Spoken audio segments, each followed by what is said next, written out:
네, 안녕하세요. 젠더정치연구소 여세연의 황연주 사무장입니다. 네, 저희 오늘 슬기로운 정치생활 페미니스트 기자편, 페미니스트 기자가 본 2020 정치평가 이제 시작을 하도록 할 텐데요. 오래 기다리게 해서 정말 죄송합니다. 그래서 기다려주신 만큼 저희가 좀 알찬 내용을 좀 전달을 하도록 한번 해보도록 하겠습니다. 네, 저희 지난 5월에 이제 슬기로운 정치생활 여성 청년 정치인 편 진행했고요. 그때 21대 총선 후보로 나선 여성 청년들과 함께 이제 총선에 대한 평가 나누고 이제 앞으로 지선까지 무엇을 할 것인가 이야기를 나눴습니다. 그리고 지난달에는 이제 여성 청년 당직자들과 함께 당내 문화, 성차별적이고 좀 성불평등한 문화에 대해서 이야기를 나누고 청년 대표성 담론에 대해서 이야기를 나눴는데요. 오늘은 이제 페미니스트 기자분들을 모시고 2020년 한 해에 대한 정치를 평가하고 2021년 정치를 한번 전망하는 시간을 갖도록 하겠습니다. 네, 그래서 오늘 이 자리에 함께 해주신 기자분들을 소개를 할게요. 네, 먼저 한겨레 21의 박다혜 기자님. 네, 안녕하세요. 저는 한겨레 21의 박다혜라고 하고요. 제가 늦게 시작하게 한 원흉이라 죄송하다는 말씀을 먼저 드리고, 저는 사실 좀 걱정을 한 게, 제가 지금은 정치부 출입 기자가 아닌데 아마 젠더 이슈를 계속 취재를 하면서 또 젠더랑 정치랑 연결된 부분을 취재를 하다 보니까 저를 불러주신 거 아닌가 싶은데요. 어쨌든 최대한 알찬 답변을 해보도록 노력하겠습니다. 네, 프레시안의 박정현 기자님. 안녕하세요. 프레시안의 박정현입니다. 지금 정치부에서 민주당을 출입하고 있고요. 아무쪼록 잘 부탁드립니다. 네, 오마이뉴스 유성희 기자님. 네, 안녕하세요. 오마이뉴스 기자 유성희라고 합니다. 저는 정치부 출입이긴 한데 올해 6월부터 취재가 아니고 편집을 하고 있고요. 그래서 이제 또 편집 기자로서 할 수 있는 일들을 하려고 노력을 하고 있습니다. 네, 만나서 반갑습니다.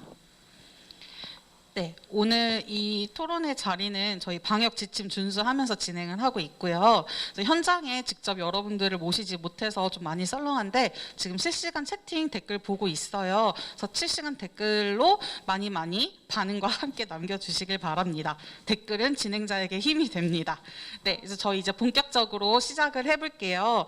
그래서 첫 번째 이제 파트 1 2020년 정치 이슈 탑 3 부분을 이제 시작하도록 하겠습니다. 그래서 이제 제가 여성 기자분, 여기 계신 페미니스트 기자분들께 2020년 한 해 동안 일어난 정치적 사건 중에 이제 페미니스트들이 반드시 주목해야 한다고 생각하는 정치 이슈 3가지를 꼽아달라고 미리 요청을 드렸어요. 근데 사실 이걸 순위 꼽는 게 좀 어렵기도 하고 이게 뭐가 중요하고 안 중요한지를 좀 따지기도 좀 어렵기도 한 게 이게 모두 다 우리 삶에 좀 밀접하게 관계 있다 보니까 좀 어려웠을 텐데요. 그럼에도 이 탑 3를 선정을 한 것은 2020년을 관통한 사건이 무엇인지 그리고 무엇이 어떻게 문제였는지 한번 돌아보기 위함입니다. 그래서 박다혜 기자님이 꼽은 탑 3부터 한번 저희가 들어보도록 할게요.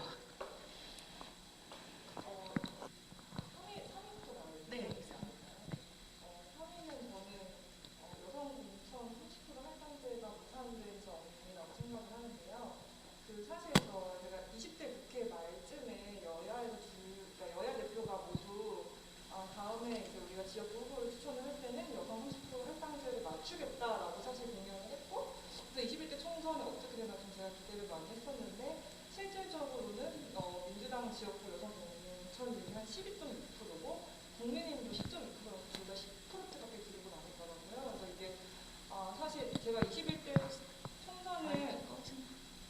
21대 총선을 처음부터 다시 해야 될까요? 다 안 들리셨어요? 네.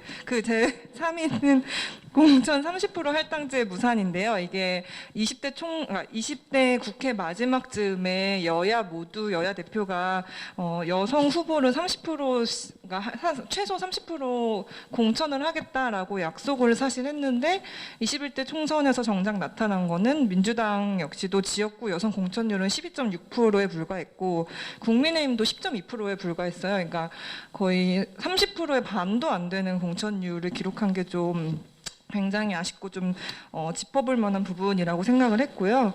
그 다음에 2위는 사실 여성의당을 창당한 점이라고 생각을 해요. 제가 그 여성의당 창당 준비 과정을 좀 지켜봤었는데 사실 저는 좀 굉장히 놀랐어요. 거의 이게 37일 만인가? 아마 주비위원회를 만들겠다고 한 40일 정도도 안 돼서 거의 창당에 성공을 했고, 이게 또 불과 한 달여 남은 선거에서 0.74%의 득표율을 얻었는데, 이게 기존에 있던 다른 소수 정당보다도 꽤 높은 득표율이거든요. 그래서 이렇게까지 활약을 한 거에 대해서 조금 놀란 부분이 있었고, 아마 1위는 다들 비슷하실 것 같은데, 이제 박원순, 오거돈 두 지자체장 사건이고, 그 이후에 사실 민주당이 어떻게 대응을 하느냐, 특히 이제 최근에 나왔지만 민주당이 애초에 당원 당규에는 이제 어떤 선출직 공직자가 부정부패가 있을 때 뭐 직무를 상실해서 재보궐 선거를 실시해야 하면 후보자를 추천을 안 하겠다라고 한 당규까지 완전히 바꿔가지고 이번에 이제 후보를 추천하겠다라고 밝혔는데, 사실 그 과정에서 전당원 투표라는 거를 내걸었지만, 그 전당원 투표라고 하지만 투표율이 30%도 안 됐거든요. 30%도 안 됐고, 근데 이제 그 부분은 이제 말하지 않고 찬성률이 80%를 넘는 압도적인 찬성을 보였다라고 하면서 이제 바꾸면서 후보를 내기로 했어요. 근데 이렇게 사실 신뢰도를 이제 그러니까 낮춰가면서 말을 바꾼 점, 그리고 그 이후에 이제 남은 재보궐 선거, 여기까지는 좀 지켜봐야 되는 거 아닌가, 그렇게 생각을 해서 이렇게 꼽았습니다. 네, 이제 박정현 기자님 꼽은 거 보겠습니다. 네, 저도 세 번째부터 얘기를 드릴게요. 저 세 번째로 꼽은 것은 여성 국회 부의장의 탄생과 여성 중진 의원의 부재를 꼽았는데요. 제가 이때 주목한 것은 그 여성 의원들의 정치 흐름 메이킹 때문에 이걸 뽑았는데, 지난 5월에 첫 여성 부의장에 이제 73년 헌정사상 처음으로 김상희 의원이 부의장에 선출되셨어요. 그때 의장 선거를 할 때면 의장 선거를 하겠다고 하시는 분들만 있지 부의장을 하겠다는 사람은 잘 없거든요. 그래서 이번에도 의장 선거에만 모두가 관심이 있었는데, 그때 5선 남성 중에 당연히 부의장이 나오겠지 하고 있었던 중에 김상희 의원이 처음으로 흐름을 만들기 시작한 건데요. 그 성평등 시대의 여성 부의장에 큰 관심이 없던 의원들도 그럴듯하네 하면서 김성희 의원이 이제 처음 이제 얘기를 했고, 그러면서 변재일 의원이, 5선의 변재일 의원이 이제 그걸 불출마를 선언하면서 밴드웨건이 만들어진 건데, 이런 흐름이 이제 여성 정치인들이 좀 만들고 해나가면 이룰 수 있다, 이런 걸 좀 보여줬던 장면과 동시에 겹쳐서 생각났던 장면은, 김현미 유은혜 장관의 불출마 선언 뒤 민주당 당대표실에 와가지고 이제 기자들한테 이제 이런저런 인사하면서 당대표들과 인사할 때 그때 눈물을 흘리셨던 장면인데요. 그때 제가 이선옥 대표, 그 여세연의 이선옥 대표님한테 그때 전화를 걸어서 이걸 어떻게 봐야 되냐 이런 식으로 말씀했더니, 그때 하셨던 말이 아직도 기억에 남는데, 민주당은 여성 정치의 희망이 아니다, 여성을 제물로 삼고 있는 정권이라고 표현했어요. 왜냐하면 이 두 분의 희생 덕에 문정부에서 여성 국무위원 30% 이 퍼센테이지를 유지할 수 있었거든요. 그래서 이 여성 정치의 흐름을 만들어가는 것과 이 여성 정치인을 사용하는 것, 이 과정을 저희가 다 봤으면 싶어서 세 번째로 꼽았고, 그리고 두 번째는 그 앞에서 박다혜 기자님이 짚어주셨던 그 박원순 오거돈 사건 후 민주당의 침묵이에요. 저도 비슷한 내용이었기 때문에 이제 여기서 하나만 더 짚으면, 그때 제가 되게 비참했던 건 이낙연 대표가 이제 전당원 투표를 통해서 이제 당원을 개정하고 윤리신고센터와 젠더폭력 신고상담센터를 당내 기구로 설치하겠다고 한 것이었는데, 이제 보선 공천을 위해서 이제 눈 가리고 아웅식으로 합리화한 건데, 이게 남인순 최고위원이 당시 최고위원을 출마하면서 공약으로 걸었던 건데, 당 지도부가 그동안 계속 묵살해왔던 내용이었거든요. 근데 이런 식으로 여성 정치가 어쨌든 앞으로 나아가긴 나아가는데 이게 맞게 나아가는 건가 하는 의문이 계속 남았던 지점입니다. 그리고 첫 번째로 꼽은 건 그 차별금지법과 낙태죄 개정안 발의 후 입법 과정인데요. 이거는 저희가 끝까지 이게 어떻게 되는지 제대로 지켜봤으면 해서 꼽았습니다. 네, 유성희 기자님. 아, 네. 저는 그 앞에서 박정현 기자님이 했던 것랑 같이 비슷하게 연결되는 맥락인데요. 그 낙태죄 폐지 논의를 좀 끝까지 지켜보자는 의미로 저도 세 번째로 낙태죄 폐지 논의를 잡았거든요. 근데 이제 이게 정부 개정안이 나온 상태인데 그 부분에 대해서 낙태를 그러니까 이거를 찬반을 나누기가 좀 애매하겠지만 찬성하는 측도 반대하고 반대하는 측도 반대하는 상황이 돼서 굉장히 좀 곤란한 상황이 있는 것 같아요. 근데 이게 헌재가 정한 시한인 연말이 지나면 자동으로 이제 폐지는 되겠지만 그 과정에서 어떻게 논의가 흘러가는지 그리고 이제 12월 8일에 국회에서 이제 공청회도 있을 예정이라고 하거든요. 그래서 그 부분을 좀 저희가 계속해서 주목해서 지켜보고 어떻게 바꿀 수 있는지를 좀 계속해서 목소리를 내야 된다고 생각을 해서 꼽았고요. 두 번째는 앞에 두 기자님들이 똑같이 다 꼽아주신 내용인데, 그러니까 오거돈 시장과 박원순 시장의 사건으로 인해서 저는 이렇게 꼽았거든요. 남성 정치인들의 논란으로 인한 정치권 젠더 감수성 제고, 논의 재점화 이렇게 꼽았는데 올해 있었던 사건 중에 아마 제일 모두를 충격에 빠뜨린 사건이 아니었나 싶어요. 근데 이게 이 여기에 대한 평가는 다 다를 것 같긴 하지만 모두가 동의할 수 있는 부분은 정치인들의 젠더 감수성이 어느 정도인지를 모두가 확인했다는 부분일 것 같아서 네, 이 부분을 꼽아봤습니다. 그리고 마지막으로는 이제 엠번방 사건 등 디지털 성범죄 공론화 및 처벌 강화 그리고 엠번방 방지법의 4월 국회 통과 그 부분을 꼽았는데요. 이게 사실 올해 초반에 얘기가 나오고 있을 때 제 기억으로는 이제 정의당에서 엠번방 사건 관련해서 어떻게 대응하면 좋을지를 논의하는 자리를 이수정 교수님을 이렇게 모셔서 논의하는 과정이 있었는데 그때가 거의 정치권에서는 거의 최초였던 것 같아요. 근데 그 기사를 쓸 때 저도 엠번방 사건에 대해서 서술하느라고 되게 애를 먹었던 기억이 나거든요. 근데 지금에 와서 돌아봤을 때 이제 엠번방 사건에 대해서 많은 사람들이 알고 있잖아요. 그러니까 저는 이게 공론화가 되면서 디지털 성범죄, 디지털 성착취라는 개념에 대해서 많은 분들이 알게 된 게 굉장한 성과라고 생각을 하고 이 부분에 있어서 이제 법원도 이 심각성을 주목하기 시작했다는 것 때문에 이거를 1위로 꼽아봤습니다.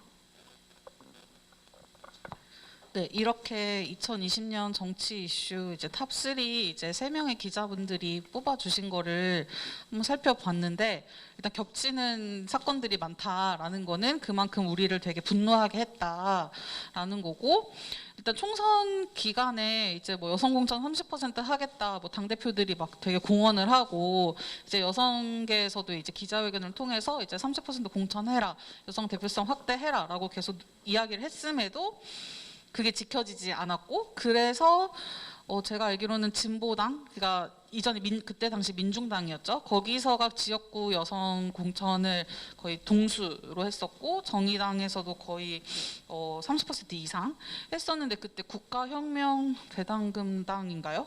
허경영당이죠. 그래서 거기가 이제 여성을 공천을 많이 하는 바람에 이제 국가 보조금까지 이제 가져간 그런 사태까지 있었던 과정 중에 이제 그나마 여성의당이라는 이제 그 당이 만들어져서 이제 여성 정치에 관해서 조금 더 희망을 보여주지 않았나. 근데 그럼에도 이제 박원순 오거돈 사건을 지나 뭐 엠번방이나 이런 이야기들이 여전히 정치의 암담한 현실을 보여주는 것 같아요. 그래서 지금 저희가 2020년을 한 달 남겨둔 시점에서 이 평가를 하고 있는데. 부디 바라건대 남은 한 달 동안 우리를 분노케 하는 사건이 발생하지 않고 이 낙태죄 폐지라든지 차별금지법이라든지 뭐 스토킹 처벌법, 뭐 비동의 강간죄 등이 좀 제대로 만들어져서 좀 2020년 한 해를 좀 잘 마무리했으면 좋겠습니다. 그래서 저희 이제 다음 질문으로 이제 넘어갈게요. 그래서 저희가 이제 탑 3에 들어가지는 않았지만 좀 약간 더 주목했으면 했던 사안들 그런 것이 있을지. 그러니까 젠더 의제는 아니지만 이거는 좀 약간 우리가 좀 더 들여다볼 필요가 있었다. 아니면 이게 좀 논의가 좀 중단되어서 아쉽다라는 부분이 있으면 말씀해 주시면 될 것 같습니다. 박다혜 기자님부터 답변 드릴게요.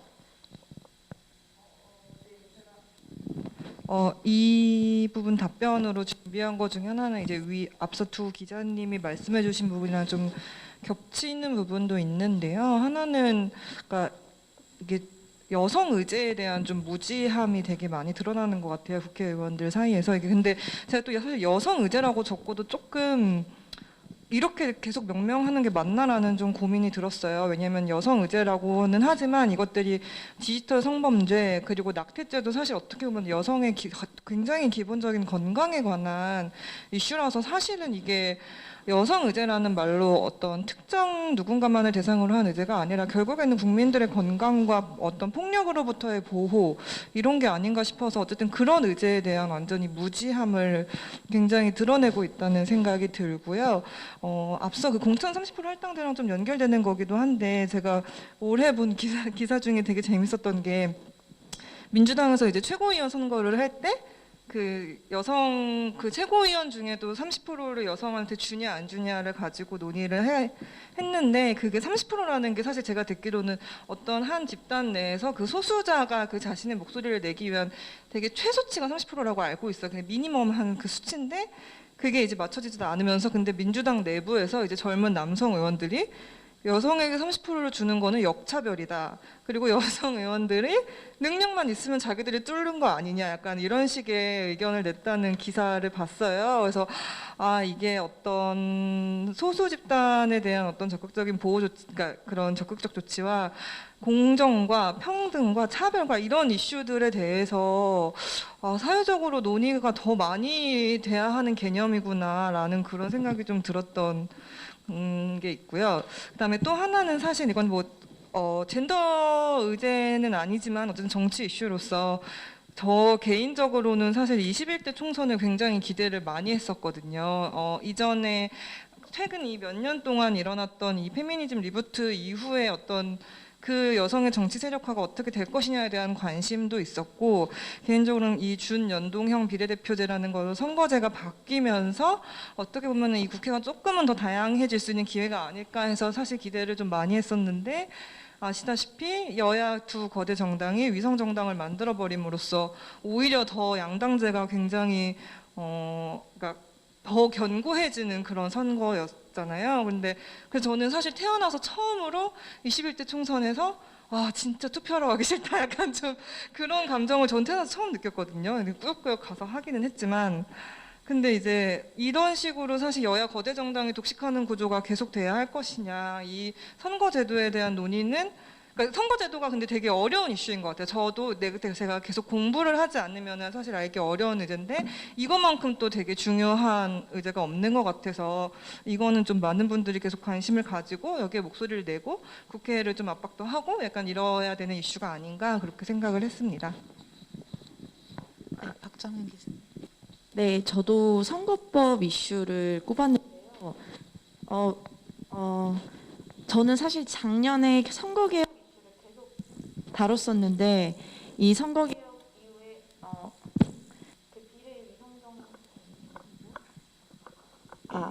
그 비례위성정당이 만들어지는 순간에 그 현타를 잊을 수가 없어요. 왜냐하면 계속 선거제도 개혁을 해야 된다고 기사를 썼는데 막상 선거제도 개혁이 아닌 게 되어버린 그 순간인데 어쨌든 이번 연도에는 그러니까 이번 연도가 아니라 이제 다음 총선을 앞두고는 무조건 그 선거제도 개혁을 해야 돼요. 왜냐하면 지금은 법안에 상한선 없이 준연동형 비례대표제로 하는 걸로 돼 있고 21대 총선에 한해서 30석 캡을 씌워가지고 이걸 준연동형 비례대표를 적용한다고 부칙이 되어 있기 때문에 이 부칙을 어떻게 할 것인지에 대해서 논의가 시작돼야 되는데 이게 어쨌든 다양성과 소수정당의 미래가 결정되는 만큼 그 과정을 좀 두고 봐야 될 일이고 관심을 많이 가져주셨으면 하는 바람이 있습니다.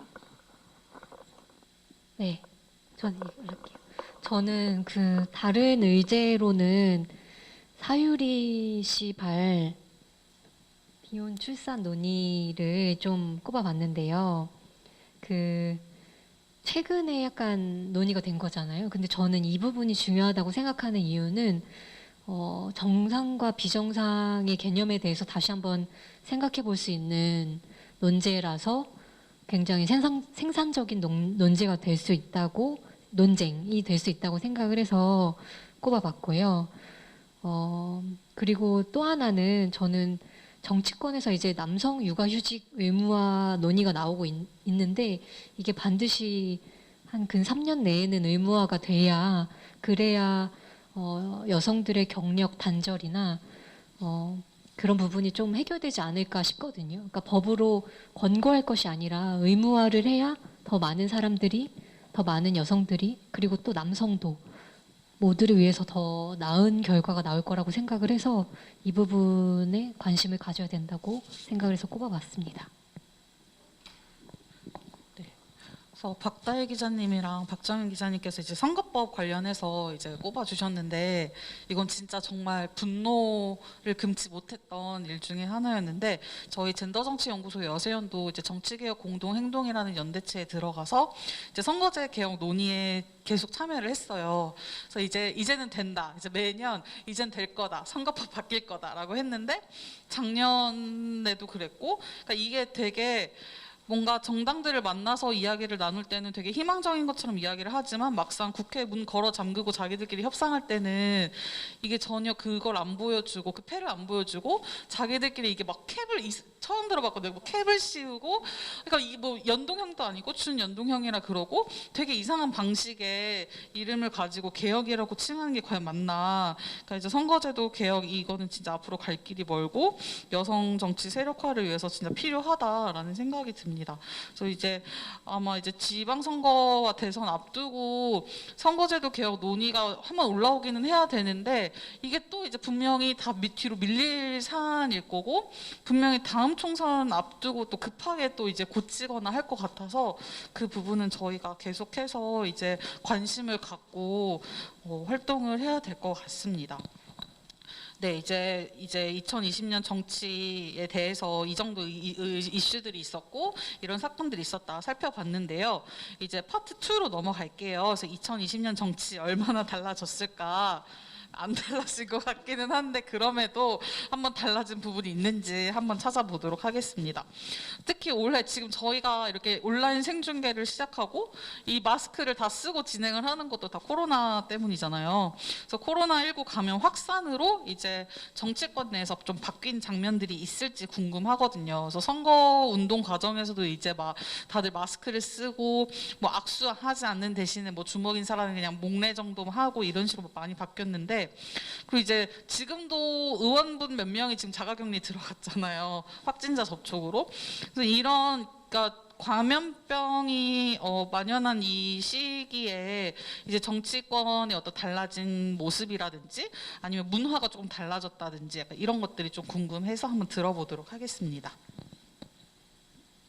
박다혜 기자님. 이거는 저희 반대로 유성희 기자님부터 들어보면 어떨까요? 좋습니다.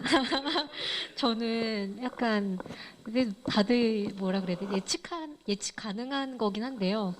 오찬이나 만찬들이 있거든요. 근데 그게 이제 오찬이라 함은 좀 뭐 그냥 격식 있게 말하는 거지만 점심을 얘기하고요. 정치인들이랑 기자들이랑 점심 많이 먹고 만찬이 저녁에 먹는 걸 얘기하는데 그게 거의 만찬이라고 하면 저녁 시간이라서 술이 꼭 곁들여져요.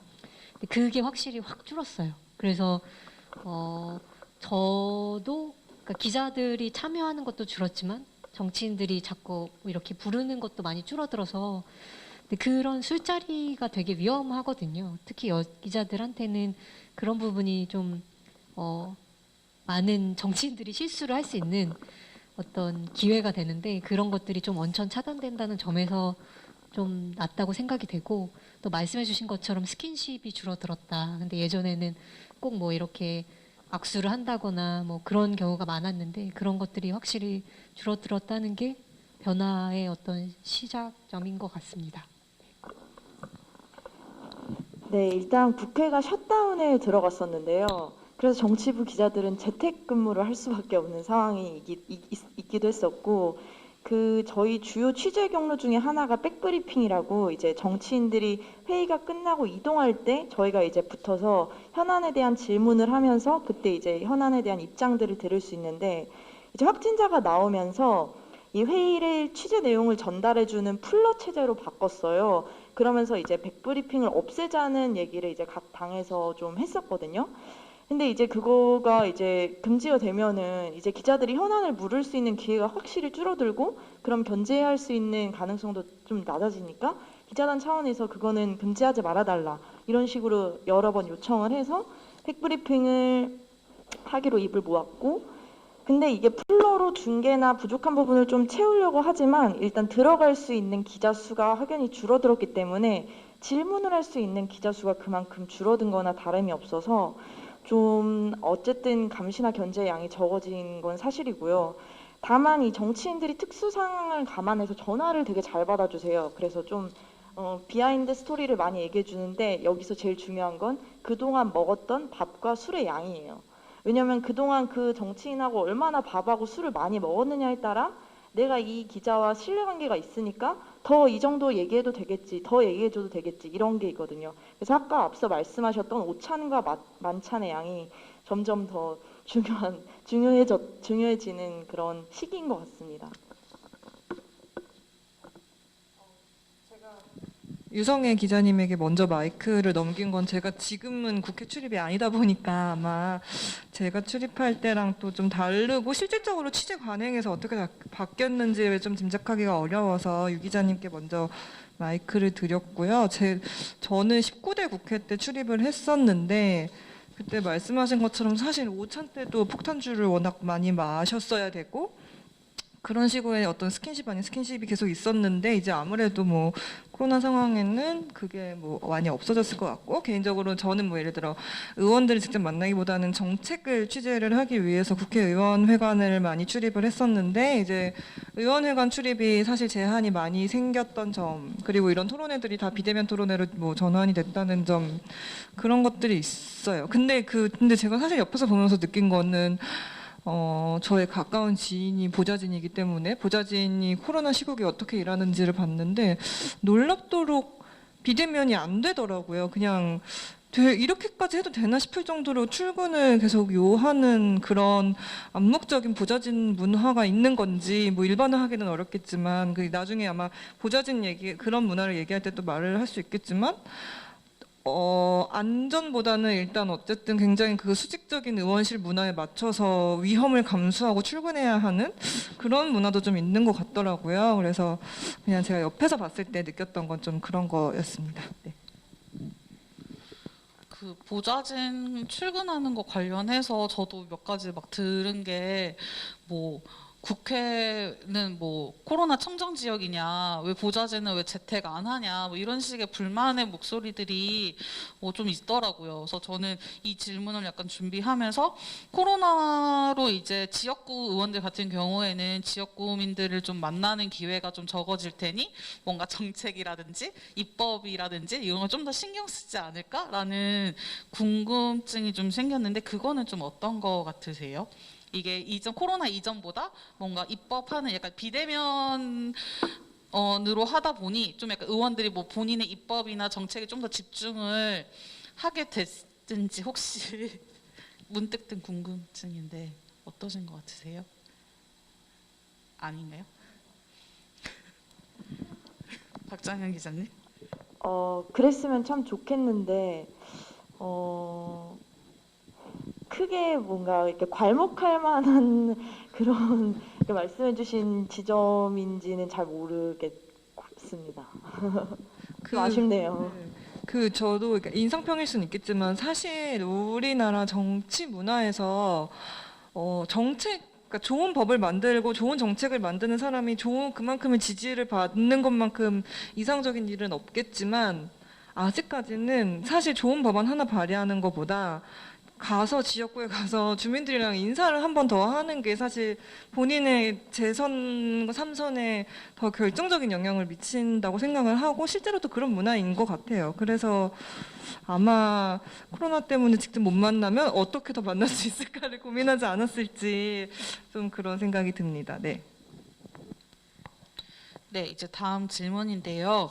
이제 총선 이제 치러지고 이제 21대 국회 개원한 지 시간이 좀 지났는데 이제 여당인 더불어민주당이나 이제 야당 제1야당인 국민의힘이 이전의 20대 국회와는 이제 별반 다르지 않는 모습을 보이는 것 같다. 그리고 더불어민주당은 이번에 이제 거의 180석이나 되는 거대 의석을 갖고도 지금 약간 하는 게 뭐냐라는 비판을 되게 많이 받잖아요. 그래서 차별금지법도 그렇고 뭐 비동의 강간죄, 낙태죄, 뭐 중대재해기업처벌법 또 지금 뭐 세월호 사건도 관련해가지고 지금 계속 단식 투쟁도 하고 계신데 이런 거에 대해서 제대로 응답을 하지 않고 있고 국민의힘이랑은 좀 약간 검찰개혁이랑 뭐 공수처법 관련해서 지금 계속 시끄럽잖아요.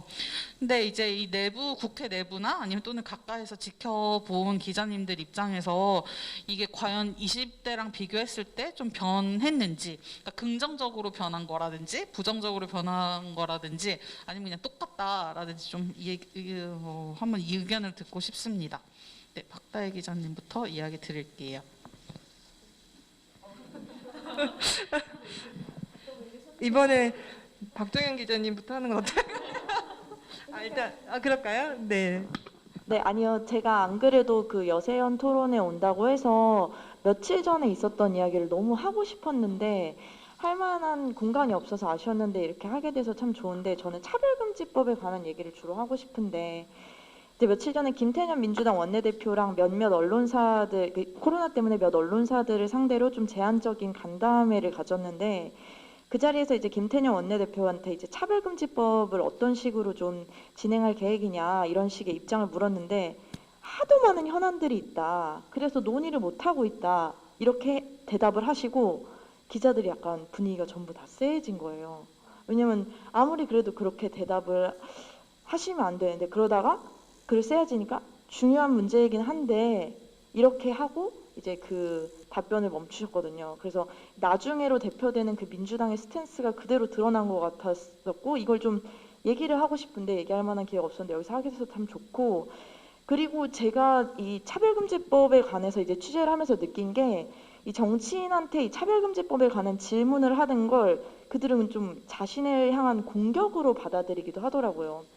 그 점이 좀 질문을 하기 어렵게 만드는 것 같은데 지지난해 그 광역자치단체장에게 출마한 모 의원에게 이제 백브리핑에서 차별금지법에 대한 질문을 하고 이제 나중에 이제 오찬과 만찬에서 그 의원하고 이제 같이 먹을 기회가 있었는데 박 기자 그거 대답하기 어려운 거 알면서 왜 물어? 이렇게 그러니까 왜 자기를 공격하냐는 식으로 이렇게 저한테 좀 이렇게 말을 하는 의원들도 있었어요. 근데 그게 왜 그런가 했더니 그 문제를 지역구나 기독교 세력이 집중 공격을 하는데 그게 어떤 식으로 이루어지냐면 지역구 의원들 예를 들면 어떤 뭐 서울에 아닙니다. 이 예를 들면 좀 그럴 수도 있으니까 뭐 한 지역구 의원들을 교회에서 다 부르는 거예요. 그래서 교회에서 그 의원들을 이제 간담회식으로 진행을 하는데 거기에서 이제 차별금지법에 대한 찬반을 콕 집어서 다 묻는다고 합니다.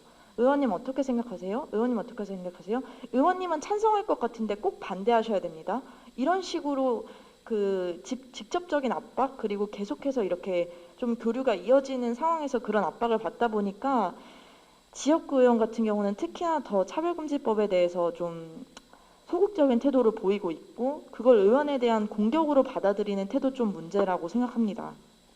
그리고 중대재해기업처벌법은 간단하게 말씀드리면 사실 민주당 같은 경우는 산안법이라고 그 김용균 씨로 인해 촉발된 그 법에 개정안을 하는 그 소극적인 개정을 추진하려고 했었는데 이번에 그 국민의힘 김종인 위원장이 그 정의당 강은미 원내대표랑 같이 토론회 하면서 좀 적극적인 모습을 보이자 이제 민주당도 하겠다고는 했지만 시기를 확정짓진 않아서 연내 처리는 좀 어려울 것 같고 좀 저희가 다 같이 지켜봐야 될 부분인 것 같고 차별금지법에 대한 좀 긍정적인 여론도 많이 세력화를 해야 된다고 생각합니다. 유상희 기자님. 그 앞에서 박정현 기자님께서 말씀해 주셨던 거에 대부분 동의하고요. 다만 약간 제가 주목하고 싶은 부분은 이론적으로는 머리로는 다 알고 있다. 그래서 이런 얘기를 했을 때 대놓고 반대하거나 대놓고 그게 무슨 말이냐고 대묻지 않는다는 거가 저는 그나마 좀 긍정적인 측면이 아닌가라고 생각을 하고요. 한 가지는 중대재해기업처벌법이 사실 되게 법안명도 길고 이게 산재 때문에 다치는 분들을 줄이자는 게 취지인데 그게 저는 그거를 이제 예전에 노회찬 의원이 발의한 적이 있는데 과연 이게 정말로 현실화되는 날이 올까 이런 생각을 했었거든요. 왜냐하면 지금 그러니까 제가 기사를 사회부에 있을 때 기사를 써도 산재 기사는 사람들이 잘 보지 않더라고요. 그러니까 몸을 써서 일하는 사람들에 대한 공감이 사실 잘 안 되는 것 같아요. 왜냐하면 거의 다 이제 사무직이고 머리를 써서 일하는 노동자들이기 때문에. 근데 그런 것들이 정말 안타까운 일이지만 김용규 씨 사건이나 여러 산재들로 인해서 사람들에게 공감대를 얻게 되었다는 점, 그래서 민주당도 눈치를 보지 않을 수 없다는 점, 그런 것들이 저는 그나마 좀 희망할 수 있는 지점이 아닌가 이렇게 생각하고 있습니다. 저는 제가 아까 말씀드렸다시피 제가 19대 국회 때 출입을 해서 그때 국회랑 비교할 수밖에 없을 것 같아요. 근데 여기 말씀해주신 대로 민주당이 이번에 180석이라는 진짜 어마어마한 거대 의석을 차지를 했잖아요. 근데 저는 사실 그리고 나서 21대 국회 개원하고 얼마 안 돼서 되게 충격을 받은 게 김태년 원내대표였을까요? 김태년 원내대표가 모든 상임위원장은 민주당이 다 맡겠다. 이래서 진짜 어떻게 저런 생각을 할 수 있지? 국회는 민의의 정당이고 본인들이 어마어마한 득표율을 얻었을지언정 사실은 100%를 얻은 건 아니잖아요. 근데 이게 국회는 기본적으로 정치가 그러니까 협상의 장인데 그냥 자신들이 모든 걸 다 독식하겠다는 게 과연 국민의힘이나 그 예전에 그러니까 새누리당이 그렇게 말을 했어도 민주당이 야당으로서 거기에 동의를 했을 것이냐라고 생각하면은 전 절대 아니라고 생각을 하거든요. 그래서 되게 충격을 받았는데 이제 혹자는 또 제가 이렇게 막 얘기를 하니까 어떤 분도 그러시더라고요. 민주당이 20대 국회 때 어떻게 보면 이제 여당이 됐는데 너무 이제 새누리당의 발목을 많이 잡혀가지고 그거에 대한 한이 남아 있어서 정말 그런 것 때문에 그럴 수도 있다. 그러니까 이게 기회니까 이제 그럴 거 아니냐라고 했는데 또 앞서 두 분이 말씀해주신 대로 그러면은 민주당이 모두 상임위원장을 잡아서 민주당이 진보 정당은 아니지만 그래도 마땅히 정부 여당으로서 해야 할 이슈에 목소리를 내면서 정책적으로 갖고 갔느냐 그거에 대한 논의를 적극적으로 하고 법안을 발의를 하느냐. 사실 여기 그러니까 저는 세월호 관련 법안도 약간 아직도 이렇게 막 미적지근한 것도 되게 좀 너무 안타까운데 그거에 대해 과연 민주당이 180석이라는 그 의석에 맞는 책임감을 발휘하고 있느냐는 정말 비판을 많이 받아야 된다고 생각을 하고 20대, 21대 국회에서는 제가 국회 밖에서 그냥 봤기 때문에 뭐 어떻게 보면 인상평에 그칠 수도 있지만 제가 19대 국회 때랑 좀 비교를 하면 19대 국회 때는 제가 취재를 하는 게 좀 되게 재밌었는데 왜 그러냐면은 그때는 소위 말해서 뭐 여당과 야당이 2+2 회의 약간 이런 식의 회의가 되게 많았어요. 그게 뭐냐면 당대표 원내대표 혹은 이제 뭐 원내대표 그다음에 정책위 의장 뭐 이런 단위의 서로 여야가 둘이 만나서 진짜 끝장 토론해서 자기들이 엄청 많이 회의를 비공개로 하고 기자들은 이제 밖에서 뻗치기를 하고 있고 그럼 그 두 당이 뭐라도 협상을 해서 약간 그 중재안을 갖고 오는 발표가 되게 많았었어요. 그게 뭐 제가 이슈가 일일이 기억은 안 나지만 그때 새누리당이 여당이었기 때문에 나는 새누리당의 의지에 전혀 동의할 수는 없지만 어쨌든 정치라는 거는 어떤 이 양당이 협상을 하고 어느 정도 그 중재 합의안을 찾아가는 과정이라고 저는 생각을 했는데 이게 20대 국회가 되고 21대 국회가 되면서 사실 그 뭐 누구 한 당의 잘못은 아니겠죠. 양당 거대 당들 다 모두가 책임이 있는 거라고 생각을 하는데 협상의 장이라기보다는 그러니까 내가 그 아까 그 모든 상임위원장을 여당이 갖겠다고 한 것처럼 내가 다 갖거나 아니거나 내가 다 완전히 비난을 하거나 아니면 그러니까 그런 식으로 약간 이렇게 좀 되게 뭐 all or nothing의 정치가 되는 것 같다는 느낌. 이게 과연 맞는 정치인가? 그래서 되게 좀 후퇴하고 있다는 느낌이 저는 되게 많이 드는데 근데 또 누군가는 또 그러더라고요. 어차피 과거는 다 미화되기 마련이다. 그러니까 너가 19대 국회에서 본 게 미화됐을 가능성이 있다라고는 하는데 그래도 어쨌든 되게 계속 이 정치 뉴스에서 여야가 뭔가 협상을 하고 상임위원장에서 논의를 하고 회의를 하는 모습보다는 누군가는 다 나가버리고 누군가만 한 당만 있고 이런 모습을 더 자주 보게 된 것 같은 그런 느낌은 좀 많이 아쉽다고 생각을 합니다. 네. 되게 착잡해져서 할 말을 잃었는데, 그러니까 민주당이 야당이던 시절에는 되게 처절하게 약간 호소를 했잖아요. 그러니까 지금 그때 당시 뭐 새누리당 때문에 우리가 지금 이거를 하고 있지 못한다. 국민 여러분, 저희들에게 표를 주십시오. 저희에게 힘을 주십시오. 했던 그 민주당이 지금 아까 언급한 법안들 관련해서 지금 제대로 된 액션을 하나도 취하고 있지 않고 자꾸 남 탓만 하는 거죠. 이제 국민의힘 탓을 하면서 저쪽에서 자꾸 발목을 잡는다. 근데 180석이나 되는 의석을 갖고도 무슨 발목을 잡히는지 잘 이해가 되지 않고, 뭐 차별금지법이나 뭐 비동의 강간죄, 뭐 낙태죄, 뭐 중대재해기업처벌법 얘기한 것들이 다 지금 정의당, 소수정당에서 지금 다 이제 주도적으로 하고 있는 이 현실에 대해서 좀 더불어민주당이 좀 많이 반성, 언제까지 반성하라고 해야 될지 모르겠지만, 네, 그런데요.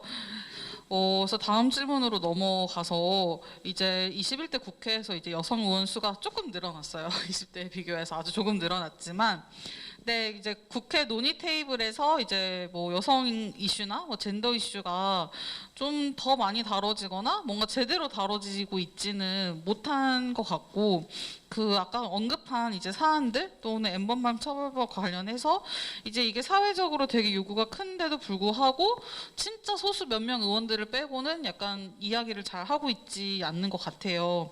그러니까 예전에는 이제 폭력 문제, 아니면 인권 문제에 대해서는 그래도 좀 약간 형식적으로나마 좀 취했던 것들이 좀 보이지 않는 것 같고, 그래서 이게 그러니까 아까 저희가 앞에 탑3 이슈 했을 때 이제 국회 여성 부의장, 최초의 여성 부의장도 이게 나오는 거 이야기도 했는데, 그럼에도 불구하고 이게 여성 의원들이 이제 젠더 이슈에 대해서 되게 소극적이게 만드는 요인이 무엇이라고 생각하시는지, 그리고 남성 정치인의 태도는 좀 어떤지 약간, 그리고 여성 시민들이 이제 여성 의원들이 어차피 여성 의원들이 뭔가 우리를 뭔가 대표해 준다라고 우리는 생각을 하잖아요. 근데 우리가 기대를 걸 수 있는 지점이 무엇인지 한번 질문을 드리고 싶습니다. 어느 분부터 하시겠습니까?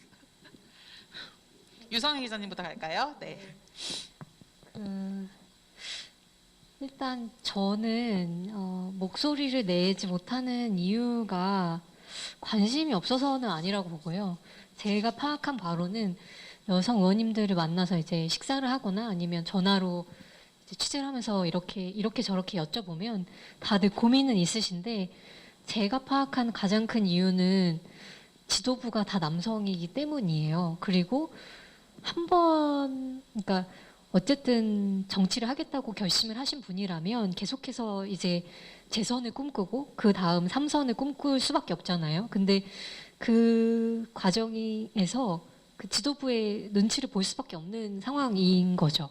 그래서 그 목소리를 내지 못하는 게 크다고 생각을 하고, 근데 그럼에도 불구하고 목소리를 내시는 분들이 있고, 또 이제 여성 의원들의 모임도 있잖아요. 그래서 그런 부분에서 조금 희망을 찾을 수 있다고 생각을 하고요. 한 가지 또 하나는 제가 조금 안타까웠던 부분은 이번에 그러니까 몰래 녹음 처벌법이라고 해가지고, 원래는 이제 이런 게 이제 입법 공백이라고 생각해서 의원실에서 준비를 한 법인데, 이제 그러니까 성관계 시에 혹시 이제 녹음을 하면 그거를 처벌할 수 있는 법안을 어떤 여성 의원이 대표 발의를 한 거예요. 근데 이 의원실로 굉장히 많은 항의 전화와 특히 2030 남성들의 굉장한 어떤 테러에 가까운 문자와 전화와 이런 것들이 빗발쳤다고 하더라고요. 그래서 제가 파악한 바로는 되게 의원실 업무가 마비될 정도로 그랬다고 하는데, 제가 말씀드리고 싶은 거는 어떤 사안에 있어서 조금 더 여성들이 목소리를 내고 좀 전화나 문자나 이런 걸로 조금 행동을 해주셨으면 좋겠다. 그런 것들이 약간, 그러니까 비교를 하자는 건 아니지만 남성들은 굉장히, 그러니까 정말 아무것도 아닌 이유로 의원실에 전화를 해서 민원을 요청을 하고 자기 지역구 국회의원에게 뭔가 정치적으로 권리를 행사하려고 노력을 하는데, 그런 것들이 조금 부족하지 않나. 그래서 네, 그런 부분을 좀 말씀드리고 싶습니다. 저는 그 질문을 받고 많은 생각을 했어요. 그 여성 의원한테 기대하는 바, 여성 의원한테 이 여성 의원이 계속 기억에 남더라고요. 왜냐하면 제가 직접 겪다 보면 그 몇 가지 일화가 생각났는데, 일단 박 시장 사망 당일에 당시 지도부 일원이던 남성 의원하고 밥을 먹었는데, 그때 의원이 이제 기자들의 생각을 좀 들어보고 이걸 자기가 어떤 스탠스를 취해야 되는지를 좀 가늠하기 위해서 저희랑 밥을 먹은 거고, 어쨌든 여론의 눈치를 살피는 저는 좀 바람직한 자세라고 생각을 하는데, 그때 피해자의 얼굴까지 공개되는 2차 피해가 되게 심각한 상황이라 이제 민주당이 이거에 대해서 2차 피해를 멈추라고 당장 얘기를 해야 된다. 주춤주춤 할 때가 아니다. 그럴수록 민주당은 멀어지고 있는 거다, 여론과. 이런 식의 이제 이야기를 저희 여성 기자들이 좀 많이 성토를 했더니, 그 남성 의원이 하는 말이, 아, 이거 남인순 최고위한테 얘기를 해야겠다는 거예요. 그래서 아니, 그거를 왜 남인순 최고한테 얘기를 하냐, 본인이 직접 하시라, 이렇게 얘기했더니, 나는 무식해서 그런 부분을 잘 몰라, 이렇게 퉁을 치시더라고요. 그래서 이런 식으로 젠더 이슈는 모두 여성 의원의 몫으로 좀 넘어가는 모양새가, 저는 그때뿐만 아니라 그냥 계속해서 이런 모양새가 되게 좋지 않아서 남성 의원 본인한테 계속 말하라고 푸시를 하긴 했지만 말씀하시지 않았고, 근데 그때 또 제가 느꼈던 거는, 당시 피해 호소인하고 피해자 용어를 두고 민주당 의원들 사이에서 이제 좀 논쟁이 있었는데, 결국 민주당이 피해 호소인으로 쓰기로 하고 비판을 받았고 다시 피해자로 쓰기로 했는데, 이런 식의 뭔가 미묘한 워딩을 눈치채주는 그 대중들의 눈썰미에서 저는 그냥 희망을 봤어요. 이런 식의 눈썰미가 그런 여성 의원에게 뿐만 아니라 그냥 이런 여성 의제를 계속 진행시키는 힘이고, 또 아까는 하나는 그 박다혜 기자님께서 그 전에 말씀해 주셨던 건데, 그 전당대회 앞두고 당원 개정을 할 때 그 전준위에서 완전 젠더 전쟁을 벌였거든요. 그 모든 그 민주당에 있는 그 조직체에는 30%를 여성으로 규정해야 되는데, 여기에 최고위원회를 포함할 거냐 아닐 거냐. 그래서 최고위원회에 여성을 그러니까 30%로 늘린다는 표현이 좀 그렇긴 하지만 30%로 규정을 할 거냐 말 거냐 했는데, 이마저도 젊은 남성들이 되게 크게 반대를 했어요. 그래서 뭐 그럼 청년도 30% 해달라. 여성들이 얼마나 잘났는데 잘난 여성들은 다 공천을 받는다. 이런 식의 막무가내 주장을 비공개에서 했거든요. 근데 저는 비공개 회의에서 결정적인 순간에 여성 의원이 결국 여성을 돕는다고 느꼈어요. 그래서 제가 결국 여성 의원들을 이런 식으로 뭔가 변명을 해주고자 했던 건 아니고, 윗세대들은 여성 의원들의 그런 점을 이해할지 몰라도 젊은 세대는 더 이상 그렇지 않거든요. 그래서 젊은 세대를 믿고 역동적인 여성 정치를 보여줬으면 좋겠고, 그러기 위해선 좀 여성 정치 세력화가 됐으면 좋겠습니다. 네, 유성희 기자님. 하나만 덧붙이고 싶은데, 그 박정현 기자님이 말씀하신 거랑 같은 맥락이에요. 근데 이제 우리가 조직에서 어떤 피해자가 발생했을 때도 피해자가 목소리를 내는 것도 중요하지만 주변 사람들이 얼마나 좀 연대해주고 지지해주느냐가 되게 중요하잖아요. 근데 그래서 저는 비슷한 맥락에서 남성 의원들의 역할이 너무 중요하지 않나라는 생각을 했고, 특히 예를 들어서 국회에 아이와 함께, 그러니까 아주 어린 신생아와 함께 등원하는 모습이 사실 한 번도 없었는데, 그런 역할들을 좀 남성 의원들이 해줄 수 있지 않나? 박주민 의원이 아기가 되게 어린 걸로 아는데 같이 나와주시면 얼마나 좋을까. 저는 그런 것들이 되게 동료 시민으로서 필요한 일들이 아닐까, 이런 생각을 해봤습니다. 네.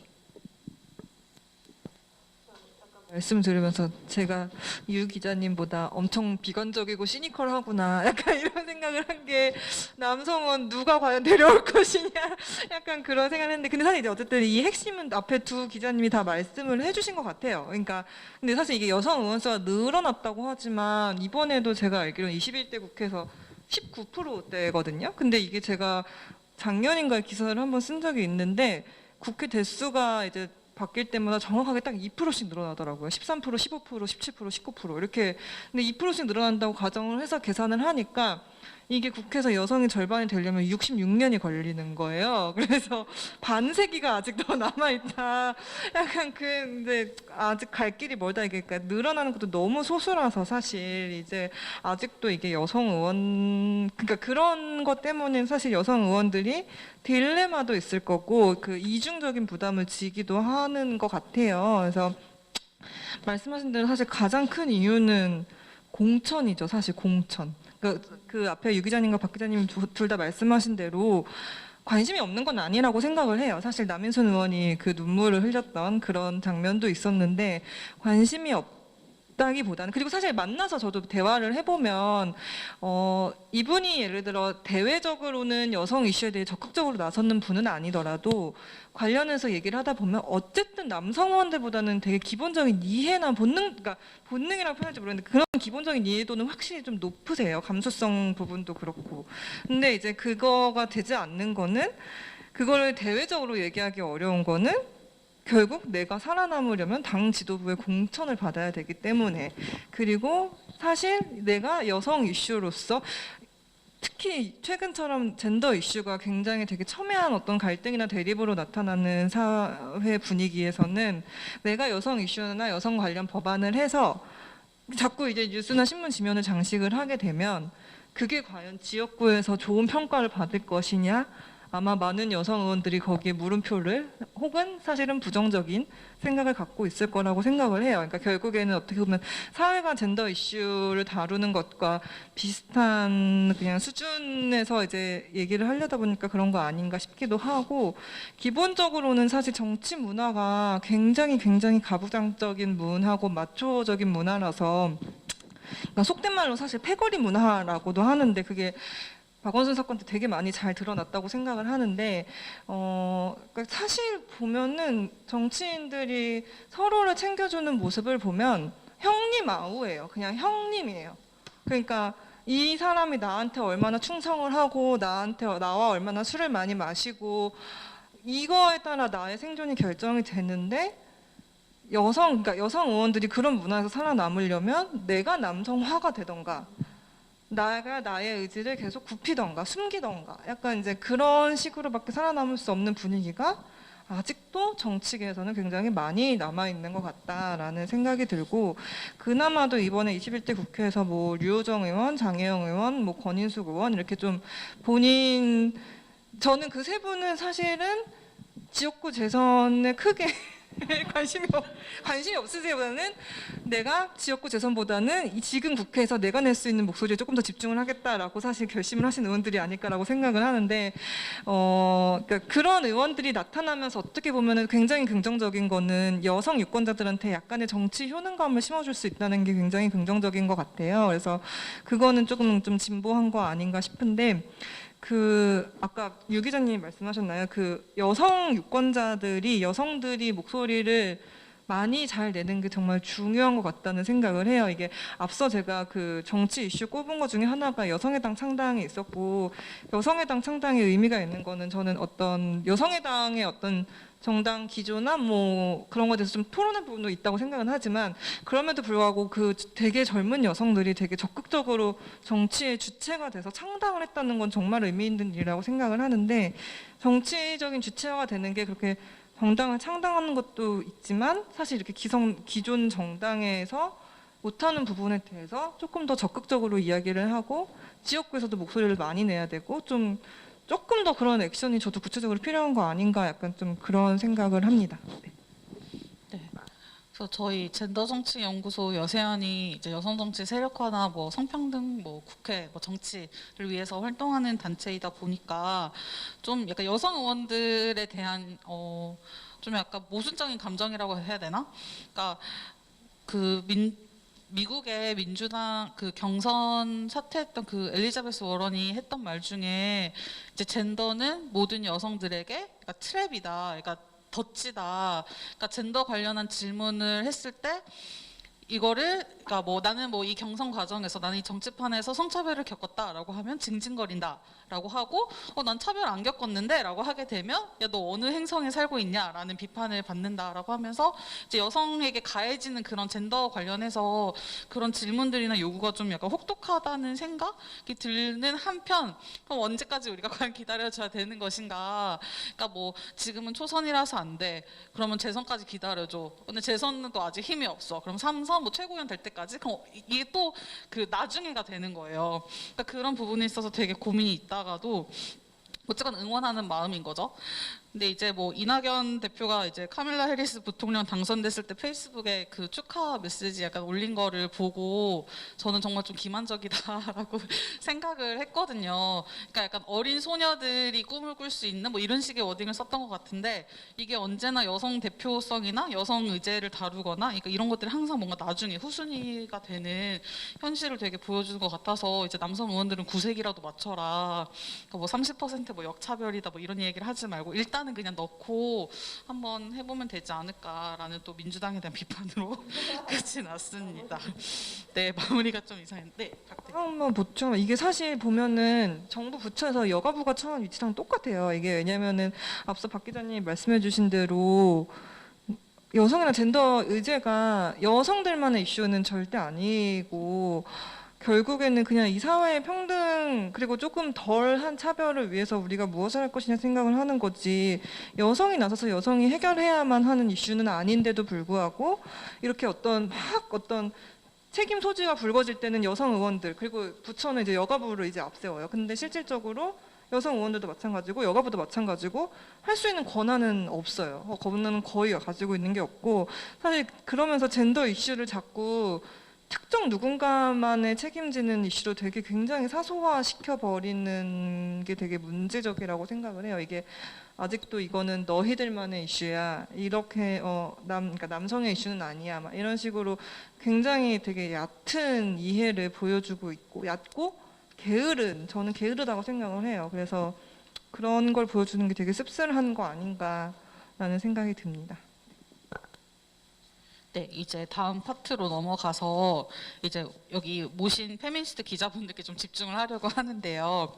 그러니까 드라마나 영화 보면 꼭 약간 언론인이나 기자라는 캐릭터가 등장하면 꼭 약간 데스크와의 어떤 갈등 이런 장면들이 좀 빠지지 않고 나오더라고요. 그러니까 뭐 취재하거나 기획한 기사가 뭐 데스크에서 잘린다거나 기껏 취재하고 기사 썼더니 헤드라인이 좀 이상하게 뽑히거나 논조가 바뀌거나 그러니까 이런 장면을 좀 심심치 않게 봐서 약간 언론인이나 기자에 대해서 이렇게 떠올렸을 때 약간 그런 식으로 뭔가 갈등 상황을 좀 겪고 있는 그런 이미지가 저는 좀 상상이 되는데 이제 여기 계신 기자분님들이 아무래도 젠더 의제에 대해서 좀 집중을 하고 계시다 보니까 이게 그 언론사 내에서 그런 분위기라는 게 좀 어떨지 그게 이전이랑은 좀 많이 달라졌을지 궁금하기도 하고요. 근데 또 반면에 좀 어뷰징 기사도 되게 많이 쏟아지고 정말 많은 매체들이 있잖아요. 그래서 더 이런 젠더 의제를 젠더 감수성을 가지고 접근한 기사들이 너무 소중하다고 생각이 드는데 그것들을 다루기까지 얼마나 많은 노력과 투쟁과 이런 것들이 있었을까라는 생각이 들어서 이제 젠더 관점에서 사회 현안들을 좀 바라보기까지 이제 현직에 계신 입장에서 이제 어떤 노력들을 했었고 또 어떤 일들을 하고 있는지 좀 이야기를 듣고 싶습니다. 어느 분부터 갈까요? 박다혜 기자님부터 네 갈게요. 네.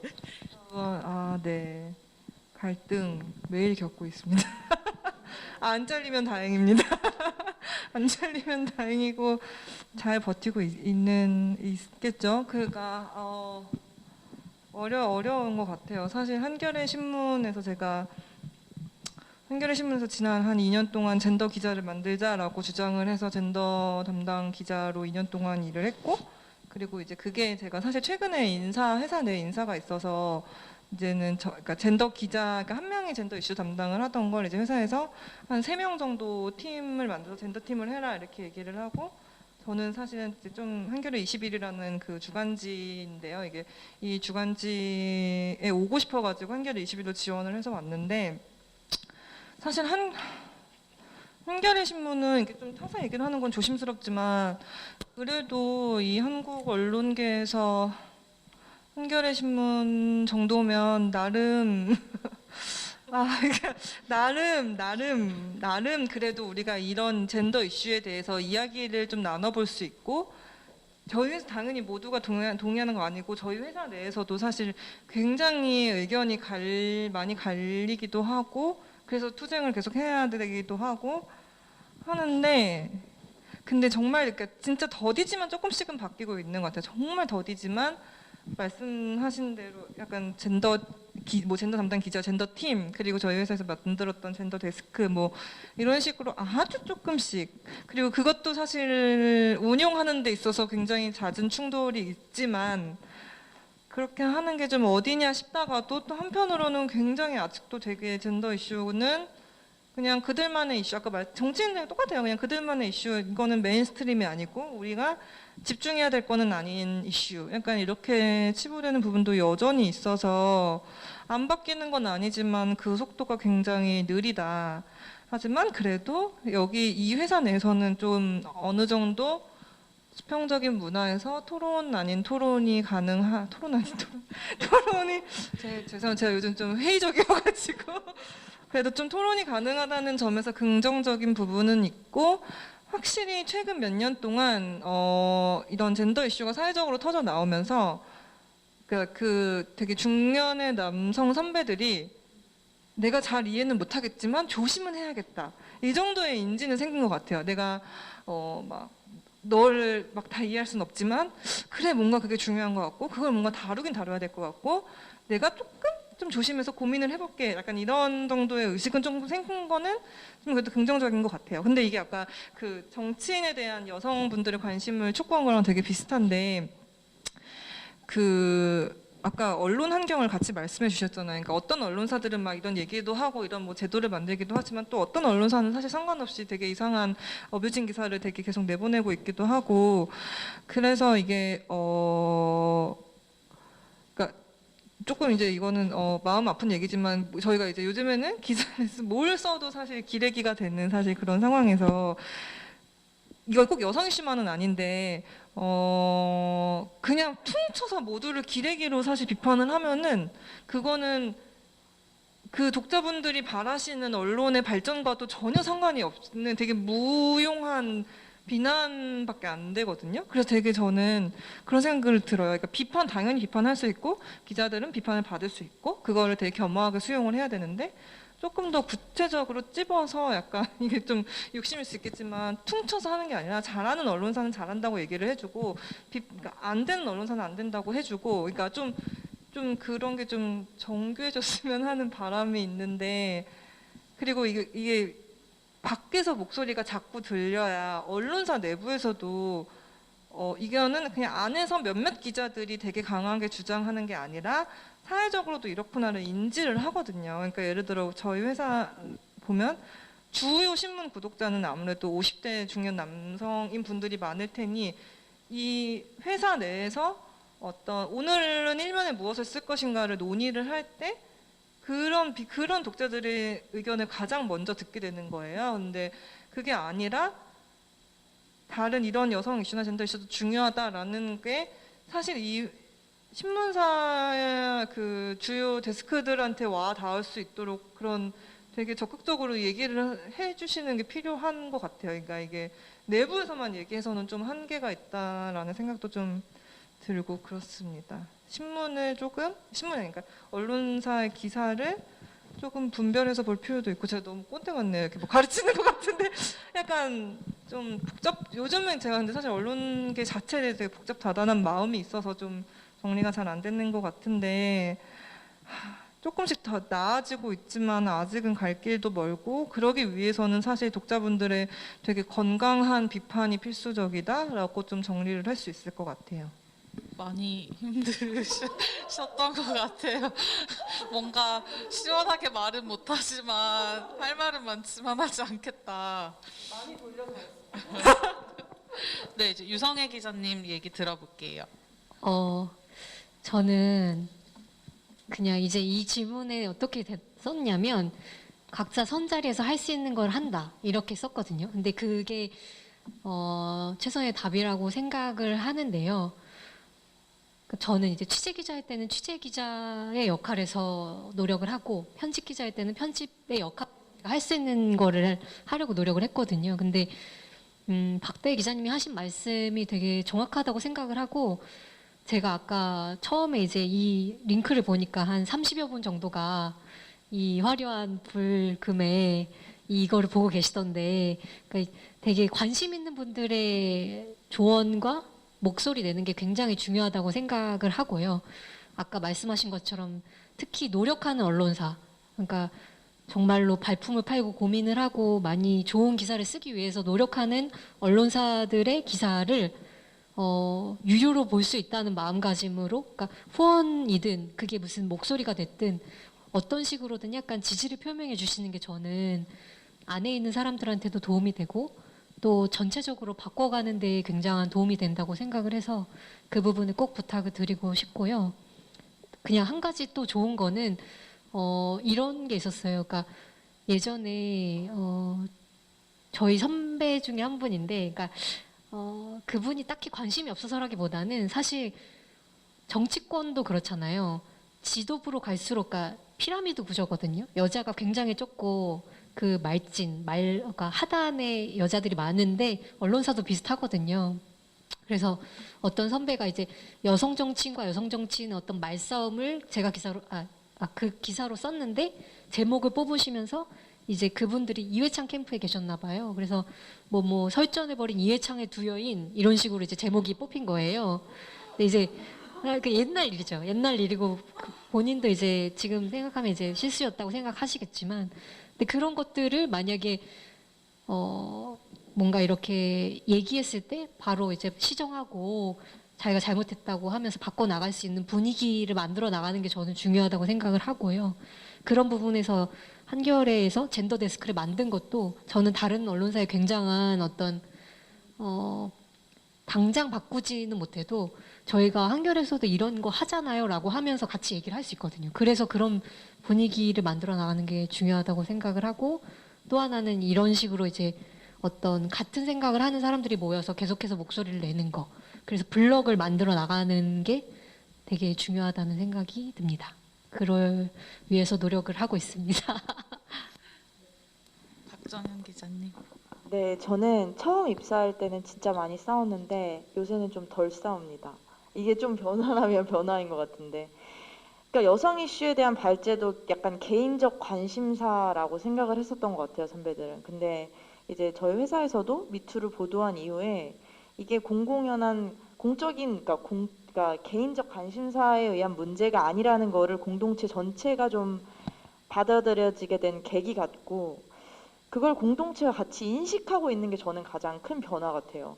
그리고 약간 술자리에 가서도 잘 모를 땐 입을 닫고 정인 얘기를 듣자, 약간 이런 식의 얘기를 해주는 어떤 중년 남성 선배가 있는데, 저는 그런 얘기가 나올 때마다 너무 고맙고 그냥 조용히 해줬으면 좋겠고, 모르면 약간 그런 생각이 되게 많이 드는데, 다행히 조용히 해달라고 하면 조용히 해주거든요. 그런 게 좀 저는 그나마 되게 긍정적인 변화인 것 같고, 왜냐면 조용히 하라고 했을 때 조용히 안 하고 이상한 말 하면은 더 이상 대화를 하고 싶지 않고 그런 변화가 없습니다. 그래서 그리고 말씀해 두 선배 기자님들이 얘기해 준 거에 너무 공감을 하고 있고, 저희가 어쨌든 뭐 안에서 어쨌든 저희 같은 경우는 남성 기자가 조금 더 많은 편인데, 남성 기자나 남성 데스크들도 꽤 많은 다른 생각을 하려고 노력을 하고 있고, 그게 이제 다른 독자분들, 특히 여성 독자분들의 그런 의견들이 많이 좀 자극이 된다는 걸 잘 알아주셨으면 좋겠습니다.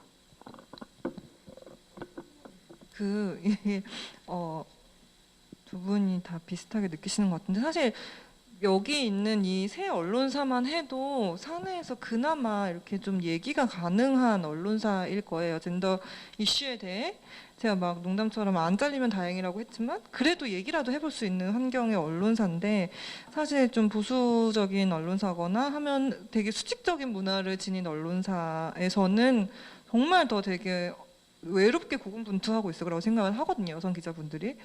그래서 좀 그분들에 대한 이야기도 되게 많이 가시화됐으면 좋겠다. 왜냐면은 이 새 언론사들이나 뭐 더하면 뭐 경향신문 이 정도까지가 되게 젠더와 언론 보도와 관련해서 최근 몇 년간 되게 많이 불려 나갔었는데, 그래서 좀 아닌 언론사에 계신 여성 기자분들의 목소리가 되게 궁금해지더라고요, 저는. 그래서 그런 목소리가 되게 많이 좀 드러났으면 좋겠다 생각을 했고, 이걸 제가 지금 얘기하면 너무 광고 아닌 광고인데 한겨레 아까 그 말씀하신 대로 노력하고 있는 언론사들은 분명히 있어요. 제가 한겨레 20일에 와서 그런 건 아니고 한겨레 20일이 오늘 이제 새로운 호가 나왔는데 저희가 엠번방 이슈를 다루면서 이제 아카이빙을 하는 그런 프로젝트를 했고 그 엠번방 판결, 그러니까 디지털 성범죄 관련 판결문을 뭐 전수 분석하고 이런 식으로 좀 이 디지털 성범죄 자체에 대해서 한겨레 21일 기자들이 거의 한 3개월 동안 매달려가지고 정말 미친 듯이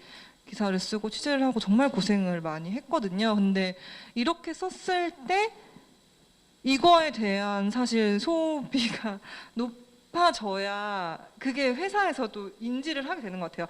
아, 얘네들이 이렇게 고생해서 이렇게 썼는데 그냥 뭐 별 반응 없잖아 라고 하면은 사실 사내에서도 우리 다음에도 이 이슈를 쓸 겁니다 라고 하는 동력이 굉장히 떨어질 수밖에 없거든요. 이게 되게 안타까운 얘기지만 그래서 적어도 아직까지는 예를 들어 정치 이슈는 오늘도 쓰고 내일도 쓰고 내일 모레도 그냥 쓰는 되게 기본값이지만 젠더 이슈는 뭐가 터졌을 때야 뭐 잠깐 이렇게 쓰는 약간 아직은 약간 좀 그런 정도라고 생각을 해서 이번 주 한겨레 20일을 꼭 사주시면 그런 얘기를 덧붙이면서 사실 근데 이제 그렇게 하면서 실제로 어떤 젠더 이슈를 다뤘을 때 이거에 되게 공감하는 독자들이 많구나 이거를 위에 데스크나 경영진들이 반드시 깨달아야 된다고 저는 생각을 해요. 그게 굉장히 중요해요. 그거는 이 진보 언론이라고 해서 다르지 않기 때문에 그래서 결론은 다음 주 한겨레 20일을 꼭 사주시면 굉장히 고생한 전 아니고 다른 이제 기존에 있던 기자분들이 굉장히 고생을 해서 쓴 호입니다. 그래서 어쨌든 이렇게 애쓰고 있는 언론사도 어딘가엔 있다. 그러니까 그런 언론사를 좀 적극적으로 찾아서 읽자. 약간 이런 것도 되게 좀 도움이 되지 않을까라는 생각이 듭니다. 네. 저 그 박다혜 기자님이 얘기하시니까 생각난 건데 그 다른 언론사에서 이제 친하게 지내는 기자들이 좀 있는데 그 기자분들께서는 그 박원순 시장 그 사건이 있을 때 피해자나 피해 호소인을 두고 어떤 단어를 쓸 것인가에 대해서도 되게 격한 토론이 있었는데 결국 피해 호소인을 썼다? 나중에 결국 피해자로 바꾸게 된 계기도 있고 이런 근데 그런 언론사들이 되게 많은데 저희 같은 경우는 그런 논의 같은 경우 굉장히 스무스하진 않지만 되게 그러니까 합리적으로 진행되는 편이라 좀 다른 언론사들의 사정도 좀 각각 제각각일 거다. 거기서 여성 기자들은 더 고군분투할 거다. 여성 기자들 응원 많이 해주세요. 결론.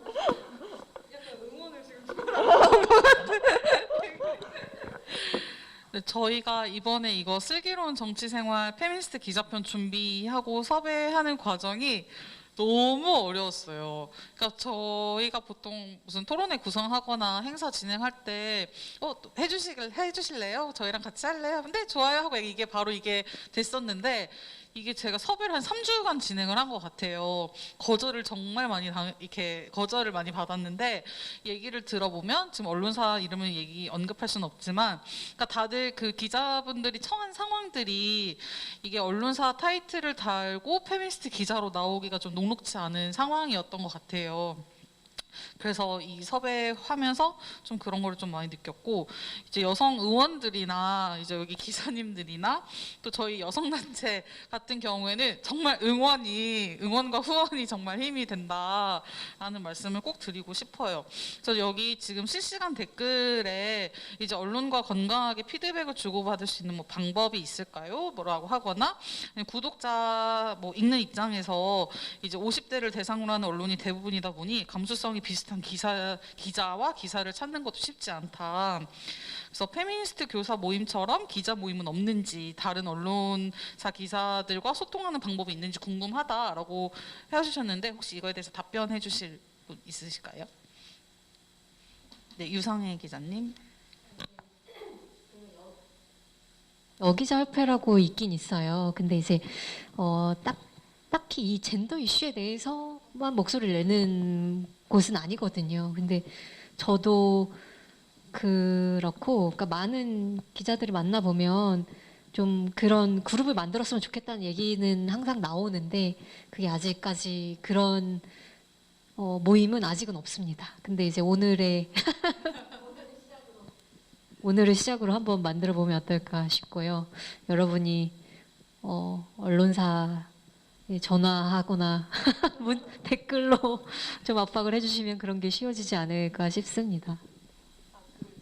저는 작년에 한번 그러니까 회사를 가리지 않고 페미니스트 기자 모임을 만들어 보자라고 해서 몇 번 이제 제가 좀 알고 있거나 아니면 좀 기사를 보면서 저도 바이라인이라고 하잖아요. 그 기자 이름을 되게 유심히 보는데 그래서 좀 기억에 남는 기자분들을 모아서 몇 번 점심을 먹은 적이 있는데 이 사실 저희 핑계일 수도 있지만 기자들이 생각보다 되게 바빠요.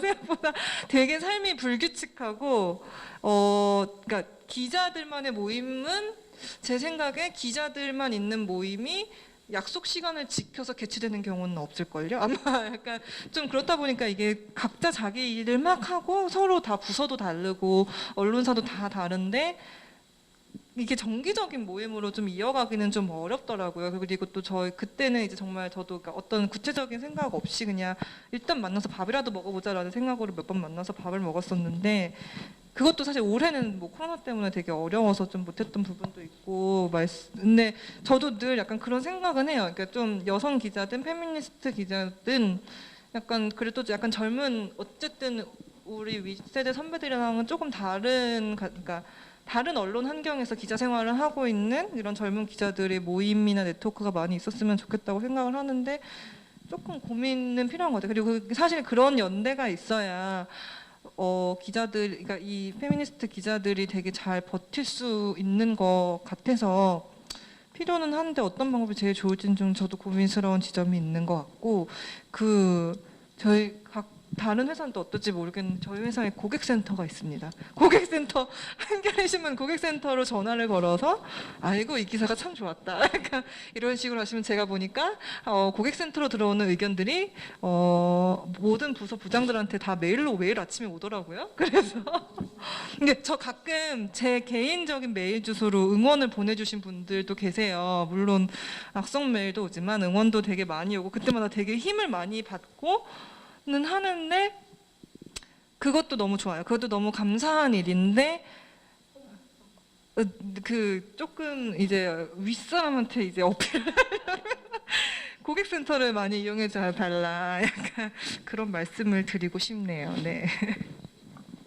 저는 그 감수성이 맞는 기자를 찾는 건 그 기사를 찾고 그러니까 그러니까 서칭을 하다 보면은 이 기사 괜찮네 하면 그 기자가 어떤 기사를 썼는지 그리고 앞으로 어떤 기사를 쓰는지를 관심 있게 지켜봐 주시는 것도 한 방법일 거라고 생각하고 그리고 국회 같은 경우는 사실 여성 기자들만으로 된 그러니까 국회에는 꾸미 문화가 있는데 이제 그러니까 뭐 그러니까 정치인하고 밥을 만찬이랑 오찬을 하기 위해서는 이제 1대1로 먹는 것보다 이제 기자 여러 명이랑 의원 한 명이랑 먹는 게 이제 효율적으로도 맞고 의원 입장에서도 그게 더 편하기도 하고 그런 식의 꿈이라고 해서 그런 기자들의 모임이 있거든요. 그래서 여성 기자들만으로 된 그런 모임도 있고 한데 그게 뭔가 어떤 의견을 낸다거나 뭐 그런 이야기는 그런 건 딱히 없고 그냥 저희끼리 기사 고민하고 같이 데스크 욕하고 뭐 이 정도 그 정도인 것 같아요. 그 점 좀 아쉽네요. 말씀 나누다 보니까. 네, 또 박정현 기자님이 말씀하신 것처럼 기자 이름을 기억하는 게 저는 되게 좋은 것 같고요. 또 그 박다혜 기자님 말씀처럼 전화가 제일 빠른 것 같아요. 빠르고 확실하고 의견을 전달하는 제일 효과적인 소통 수단이라고 생각이 되고요. 네. 감수성이 있고 좀 관심이 있는 기자들은 어떤 이슈를 쓰든 이런 방향으로 기사를 쓰려고 굉장히 노력을 할 거예요. 근데 이제 그런 기자들의 목소리가 잘 들어가게 하기 위해서는 위에를 압박해야 된다. 그런 생각이 들어서 네, 그랬습니다. 아까 전반부 이제 2020년 정치 평가 약간 이 부분 제가 시간 체크하면서 지금 이렇게 진행을 하고 있는데 앞부분이 너무 빨리 지나가서 이거 이러다가 시간 분배 뭐 어떡하지 너무 일찍 끝나는 거 아닌가라는 고민을 했거든요. 근데 이제 페미니스트 기자로서의 어떤 고충 약간 이런 부분이 나오니까 하실 말씀들이 지금 되게 굉장히 많으신 것 같아요. 그래서 저희가 이제 파트 4 넘어갈게요. 그래서 대한민국에서 페미니스트 기자로 활동한다는 것에 대해서 좀 이야기를 해보도록 하겠습니다. 그래서 이제 페미니스트 기자로 이제 정치권 마주하기를 먼저 이야기를 할 텐데, 제가 뭐 질문 미리 드렸던 것처럼 제가 유성애 기자님을 처음 만났을 때가 이제 여세연 책 모임에서 만났는데, 그때 되게 뭔가 고민이 되게 많은 얼굴이셨고, 이제 기자로 활동을 하다 보니 이제 스스로 약간 여성으로서 어떤 차별을 좀 약간 경험을 하게 됐다라는 뭐 이런 고민들을 좀 나눠주셨어요. 그래서 그때 이야기가 되게 좀 많이 기억에 남았는데, 그 이후에 이제 N번방 사건 만든 국회의원들이라는 기사도 쓰셨잖아요. 그래서 이제 이 N번방 사건, 성착취 사건이 어떻게 이렇게 일어나게 됐는지에 대해서 이제 정치권의 책임을 이야기를 하면서 이제 정말 추태를 부리는 남성 의원들에 대한 기사도 쓰셨고, 그리고 2017년에 이제 국회 출입기자 성폭력 실태 설문조사가 있었는데, 이때 국회의원으로부터 성희롱 등을 경험했다는 대답이 75%로 좀 많이 나왔더라고요. 그래서 이제 이 패널로 오신 기자님들 모두 정치부에서 경험이 있으니 이제 여성 기자, 뭐 페미니스트 기자가 본 국회, 정치권, 약간 좀 비하인드 스토리라면 비하인드 스토리인 약간 좀 이런 민낯을 한번 이야기를 들어보려고 합니다. 네, 박다혜 기자님부터 네 얘기 드릴게요. 네, 국회 문화 자체가 엄청 사실 사회의 그 어떤 집단보다 젠더 감수성이 낮은 집단이 아닌가라는 생각이 드는데요. 국회의원도 그렇고 사실은 보좌진들의 문화도 되게 군대 문화랑 되게 비슷해서, 저 같은 경우 국회 출입할 때 진짜 거의 기자 초년차? 2년차? 거의 그 정도였거든요. 그러니까 그때 약간 되게 제 한켠에 그런 압박이 되게 있어요. 이게 되게 젊은 여성 기자가 와서 이제 부장관한테 이제 뭘 물으면은 되게 이제 그냥 소위 말하면은 되게 그냥 우습게 보는 거죠. 네가 뭘 알아라는 그런 것도 있었고, 약간 내가 이 사람한테 정보를 얻어야 되는 사람인데, 그러려면 내가 술자리에 가서 친해져야 되는데, 술은 난 먹기 싫은데, 근데 또 정보를 얻으려면은 나는 남아 있어야 될 것 같고, 그래서 사실 뭐 구체적으로 얘기하기는 좀 어렵지만 어쨌든 막 그런 되게 늦은 술자리에 뭐 남아 있다가 뭐 이런 성희롱이나 뭐 당연히 이런 거를 경험을 안 한 사람이 없을걸요. 근데 사실 여성 기자들 중에 이런 보좌진이든 의원이든 일을 하는 과정에 있어서 나는 그러니까 내 일을 하기 위해서 간 건데 이런 거를 마주하는 경험이 다 있을 거예요. 그러니까 그게 그러니까 다른 집단보다는 또 확실히 더 느리게 바뀌는 것 같고, 이게 일단 수적인 열세가 되게 그게 좀 영향을 많이 미치는 것 같은데, 정치인도 정치인이지만 제가 아까 보좌진 문화가 좀 그렇다라고 말씀을 드렸는데, 이제 보좌진도 보면은 여성 보좌관분들이 많이 없어요. 이게 국회 내 보좌진 비율을 보면, 제가 지난번에 어떤 기사를 제가 기사를 썼었는데, 그 보좌진이 지금, 그러니까 지난해 기준으로 봤을 때 여성 보좌진이 30.7%라는 게 있는데, 사실 알고 보면은 그 의원실 안에서 행정 업무를 담당하는 8급과 9급 비서에 거의 대부분 몰려 있고, 실질적으로 정책 업무를 많이 담당하시는 7급 이상의 보좌진으로 가면은 거의 없어요. 그래서 보통 이제 비서관이라고 부르는 5급 보좌진은 20.6%밖에 없고요. 그다음에 보좌관은 8.57%예요. 그러니까 10%도 안 되는 거예요, 여성 보좌관이. 그러니까 이게 사실 어떻게 보면은 여성 의제가 잘 다뤄지지 않는 거랑도 사실 연결이 되는 문제긴 한데, 기본적으로 남성 보좌관들은 관심이 없고, 그래서 약간 그러니까 이게 다 연결이 되는 것 같아요. 여성 의원도 적고 여성 보좌진도 적고, 근데 이제 그 옛날 아재들의 술자리 문화는 그대로 남아 있고, 군대식 형님 아우 문화도 그대로 남아 있고, 그리고 그러니까 그냥 그리고 그 어떤 그런 되게 술자리의 이상한 문화에서 그러면은 이런 걸 그렇게 말씀하시면 안 됩니다라고 옆에서 제지해주는 보좌진의 수도 적을 수밖에 없고 그러니까 좀 갈 길이 멀죠. 갈 길이 멀고 보니까 제가 생각 보좌진 같은 경우에는 이게 별정직 공무원이어가지고 사실 의원이 너 내일부터 나오지 마라고 하면 그냥 잘리거든요. 그러니까 이렇게 되게 불안정한 곳이다 보니까 소신 있게 사실 보좌진들이 의원들한테 얘기를 전혀 못하는 구조여서 되게 의원님 지금 그렇게 행동하시는 거나 그렇게 말씀하시는 거는 시대에 맞지 않니 조심하셔야 합니다라고 직언을 할 수 있는 문화가 절대 아닌 것 같더라고요. 그러니까 이런 문화들이 다 되게 복합적으로 작용해가지고 그 여성 기자로서 국회를 출입할 때 느꼈던 그런 불쾌감이나 이 국회의 후진성이나 이런 게 되게 유지가 되는 것 같다는 생각이 들고 이게 정말 저는 남성 연대는 정말 끈끈하다는 생각이 드는 게 저희가 최근에 이제 페미니즘 리부트가 되면서 여성이 여성을 돕는다라는 게 나와서 막 가시화가 됐지만 저희는 각성을 해야 합니다. 남성 연대 따라가면 아직도 멀었어요. 왜냐면은 그 남성 보좌진들 아까 말씀드린 보좌진들이 되게 일자리를 잃기 쉬운 환경이거든요. 근데 남성 보좌진들은 되게 잘 살아남아요. 왜냐면은 내가 의리로서 내 동생은 다음 자리를 만들어줘야 되니까 딱 속에서 꽂아줘요. 근데 그게 여성 보좌진들끼리는 얼마나 되는지 잘 모르겠어요. 근데 최근에 그나마 제가 직접 만나서 인터뷰한 적은 없지만 국회 페미라고 국회 내에서 이제 목소리를 내시는 여성 보좌진들 모임도 계신 것 같고 뭐 나름 어떤 고민하시는 그러니까 여성 보좌진들이 그 자신의 일을 언제까지 지속 가능한지에 대해서 정말 고민을 많이 하고 계세요. 근데 조금의 어떤 그런 긍정적인 문화는 있는데 이런 좀 정치 문화가 총체적으로 좀 바뀌어야 되는 거 아닌가라는 좀 그리고 그게 될 때 사실 어떤 이런 여성 기자들도 보면 TV 보면 아시겠지만 그 아까 말씀한 대로 정치인들 따라가면서 이제 멘트 따는 기자들 모습에 여성 기자가 정말 많거든요. 근데 그런 것도 좀 그런 문화가 바뀌려면은 좀 다른 이런 그러니까 기자 출입 기자의 성비는 되게 많이 바뀌었는데 이제 정치인이나 보좌진의 비율도 좀 많이 바뀔 필요가 있지 않을까. 그럼 그때 좀 문화가 달라지지 않을까 좀 그런 생각이 듭니다.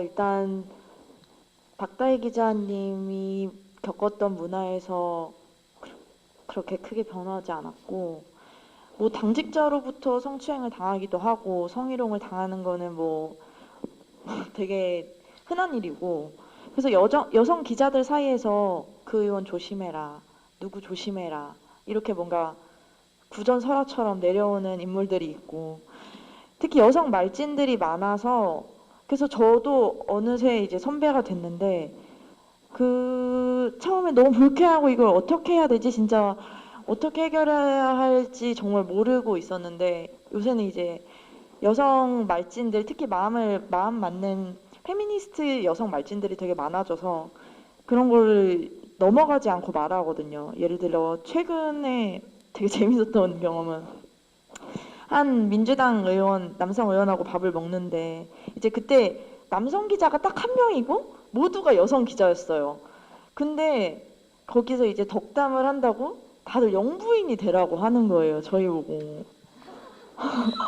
근데 진짜 영부인이라는 단어도 너무 오랜만에 들어봤고 죄송해요. 근데 그 영부인이 되라는 걸 덕담으로 하는 게 너무 웃긴 거예요. 지금 이 상황에. 그래서 아니 왜 영부인이 되라고 하냐 여성 대통령이 되라고 해야지 했더니 진짜 여기자들이 역시 기가 세다 이렇게 얘기를 하시는 거예요. 그래서 저희가 또 지지 않고 여기자들이 기가 센 게 아니라 시대가 바뀐 거예요 의원님 이렇게 얘기를 하니까 의원의 표정이 일그러지더라고요.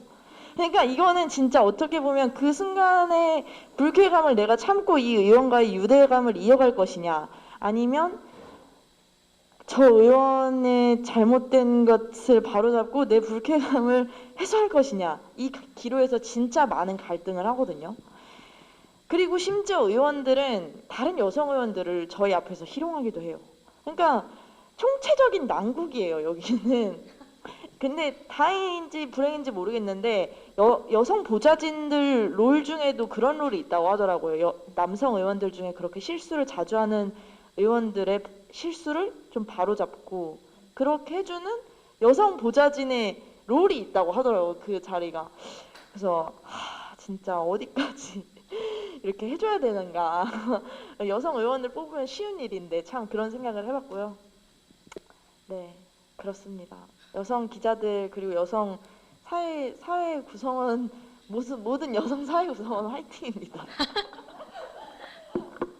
저는 이제 아까 사회자분께서 말씀해주신 내용은 뭐였냐면 정치인이랑 이제 저녁 식사 자리였는데 그분이 엄청 거나하게 취해가지고 또 이제 검사 출신이셔서 술 버릇이 그랬던 것 같아요. 근데 이제 보통 술을 먹고서 맥주를 마시고 자기 머리 위에 터는데 그걸 제 머리 위에 털고 그 맥주컵을 이렇게 얹어 놓은 거예요. 제 머리 위에.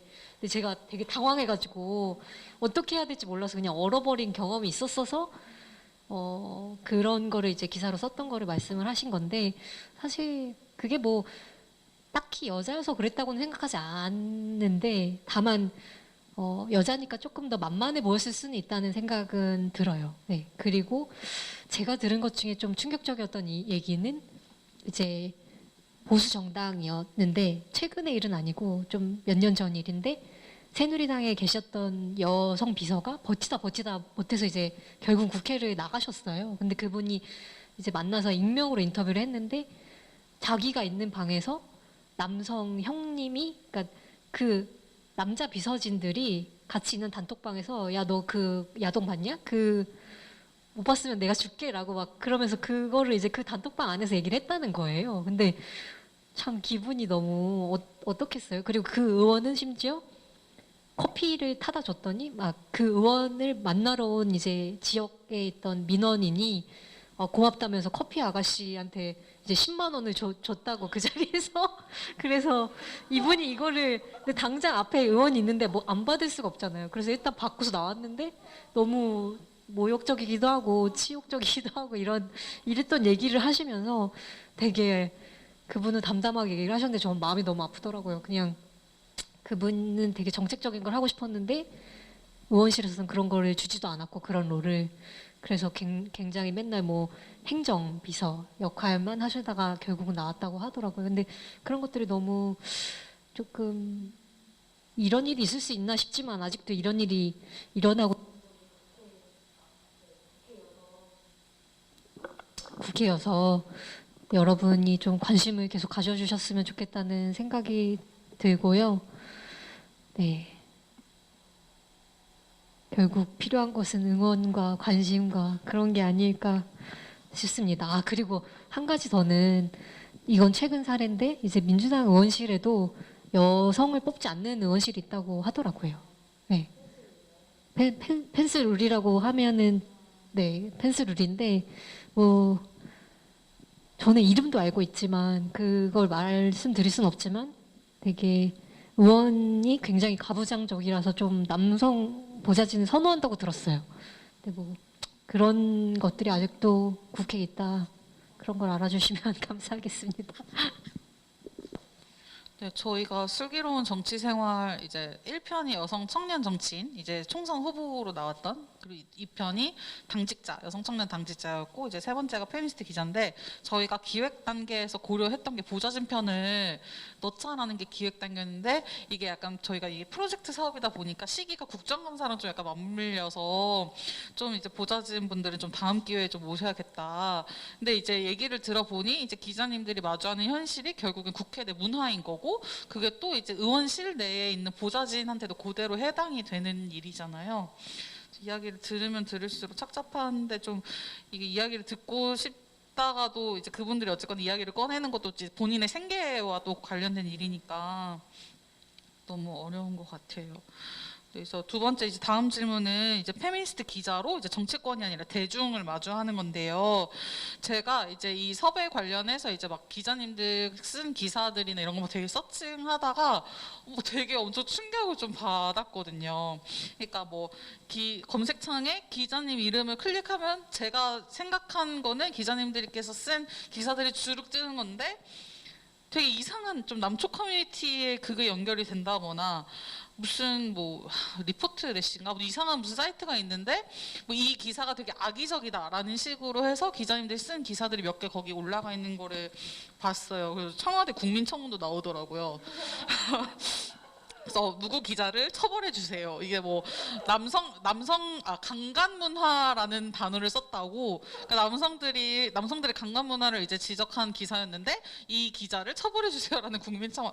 물론 동의 수는 몇 개 안 됐긴 하지만 그런 발상을 하는 것 자체가 되게 좀 충격적이었는데, 그러니까 이런 거를 찾으면서 이제 그러니까 정치 분야인데 여성 기자들이 좀 마주하는 현실을 좀 약간 엿본 것 같아요. 그래서 또 최근에 이제 미디어 오늘에서 여성 기자에 대한 혐오 관련 기사를 내기도 했어요. 그래서 약간 기레년 욕설에 뭐 성폭력 위협까지 여성 기자 혐오 피해 심각이라는 헤드라인으로 나온 게 있는데, 이 토론회 자체 섭외가 되게 힘들었던 것 중에 아까 말씀드린 것처럼 본인의 얼굴과 언론사 이름을 걸고 나오기가, 공개적인 자리에 나오는 게 이게 뭐 비단 기자님들뿐만 아니라 모든 여성들이 좀 마주하는 현실이긴 하지만, 특히나 기자님들이 이제 정치부 관련해서 이제 글을 쓰고 젠더 관련해서 글을 쓰다 보니 좀 더 그런 부분을 좀 취약해 있는 것은 아닐까라는 생각이 들어서 좀 조심스럽긴 하지만, 이제 페미니스트 기자로서 이런 경험을 좀 어떻게 바라보고 있는지, 그리고 또 어떻게 대응하고 있는지, 또 이런 일을 좀 같이 헤쳐나가는 이제 동료 집단이 있는지 이야기를 좀 듣고 싶습니다. 국민청원 올라간 사람 접니다.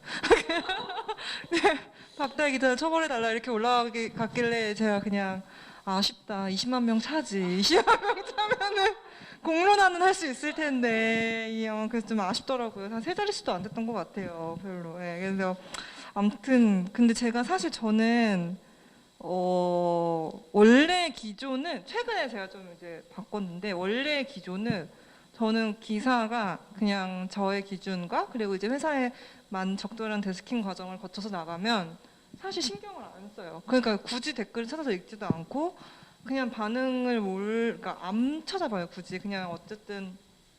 그게 왜냐면 저희 멘탈을 위해 이롭기 때문에. 근데 저도 그냥 저는 안 보는데 그런 취재원으로부터 그런 말씀도 들은 적 있어요. 기자님 왜 유명하시잖아요. 남쪽 커뮤니티에서 맨날 믿고 거르는 박다혜라고. 그런 얘기도 들은 적이 있는데, 그냥 그때는 저 다 사실 웃으며 넘겼거든요. 신경을 안 쓰고 그냥 굳이 뭐 나의 소중한 에너지를 그들을 위해 쓸 필요가 있나라고 생각을 했는데, 근데 사실 제가 최근에 조금 바뀌었어요. 왜냐면은 이거를 대응을 하지 않으면 안 되겠다라고 생각이 든 게, 이게 그냥 나는 개인적으로 그냥 넘길 수 있는데 이게 그냥 그렇게 된다고 생각이 드니까 다른 여성 후배 기자들한테도 그냥 그렇게 욕설을 막 하더라고. 그걸 되게 아무렇지 않게 하더라고요. 그러니까 이게 누군가는 이거를 나서서 이게 잘못됐고 너네 그렇게 하지 말라고 얘기를 해줘야 좀 이게 근절 아닌 근절이 될 수 있지 않을까 싶어서, 이게 그냥 내가 괜찮다고 그냥 내가 넘기면 안 되겠구나라는 생각이 좀 최근에 들어서, 이젠 안 되겠다.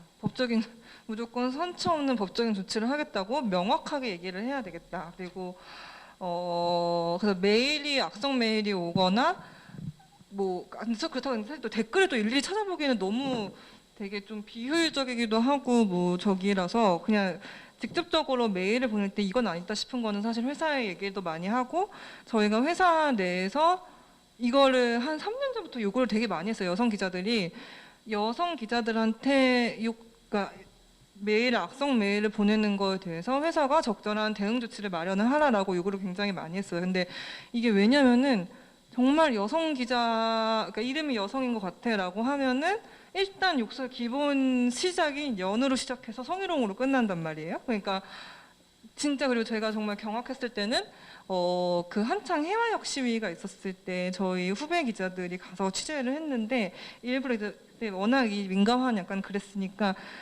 아마 일부러 그런지 모르겠는데 그 남성 기자 이름이 앞서 나가고 같이 취재한 여성 기자 이름이 뒤에 붙었어요. 근데 그 대표 이메일은 이제 남성 기자의 이메일이 붙은 거예요. 근데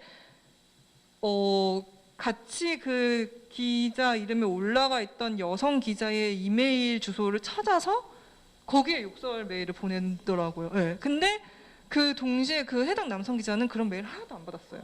그래서 약간 그때 회사도 약간 헐 이렇게까지 약간 그런 것 같더라고요. 그래서 아무튼 이거를 그냥 내가 괜찮다고 넘기면 안 되겠다라는 생각이 되게 많이 들었고, 이걸 저희가 진짜 한 2, 3년 가까이 회사에서 계속 어필을 한 결과 저희가 최근에 올해 약간 회사 내에서 언어폭력 대응팀이라는 걸 좀 만들었어요. 이제 젠더 데스크와 이제 몇몇 아마 위에 경영진 분들이 이제 몇몇 해가지고 그런 팀이 만들어졌고, 제가 그래서 열심히 저한테 보낸 악성 메일을 캡처해서 자료로 들었거든요. 근데 제가 이거를 오늘 딱 여기 오기 전에 받았는데 제가 말씀을 드렸어요. 저는 선처를 할 생각이 없다. 이거는 자신들이 쓰는 글이 그러니까 그렇게 이렇게 두들기는 게 얼마나 이건지는 가만히 있으면 안 되겠다라고 얘기를 했는데, 이게 진짜 되게 허무해요. 이게 제가 오늘 답장을 받았는데 제가 문제 제기를 한 분 중에 한 분이 이렇게 답장을 보냈대요. 반성문, 죄송합니다. 어떤 기사를 보고 어떤 심정으로 그런 메일을 보냈는지 기억이 나지 않습니다만 내용을 보니 순간적으로 정신이 나가서 작성한 것처럼 비이성적으로 입에 담지 못할 내용을 작성해서 보냈네요. 사과드립니다. 선처 부탁드립니다. 이렇게 보냈더라고요. 그래서 이게 약간 이게 그러니까 근데 확실히 이거를 계속해서 이렇게 보낸 사람한테 경고 메시지를 이제는 줄 필요가 있겠다. 이걸 그냥 내가 웃으며 넘기면 안 되는 거구나 라는 생각이 이제 들었어요. 그래서 아무튼 선처는 없습니다. 저는 그 박다희 기자님 얘기 받고 제가 하고 싶었던 재밌는 일화가 있는데, 제가 성희롱 메일을 그 입사한 지 진짜 얼마 안 돼서 완전 진짜 초년생일 때 받고 너무 충격에 빠진 거예요. 어떻게 이렇게까지 나를 이렇게까지 대상화할 수 있지? 이런 생각, 어떻게 이런 거의 야설의 주인공을 만들어 놨더라고요, 저를. 근데 이거를 저희 회사의 데스크나, 그러니까 저희 회사에 이제 다른 저희 같은 부서에 있는 사람들한테 전달을 한 거예요, 다. 그래서 다른 회사 선배들도 이 기사를 볼 수 있고, 그리고 저희 회사에 있던 다른 선배들에게 보냈던 메시지까지 저한테 전달을 굳이 하셔가지고 다 볼 수 있더라고요.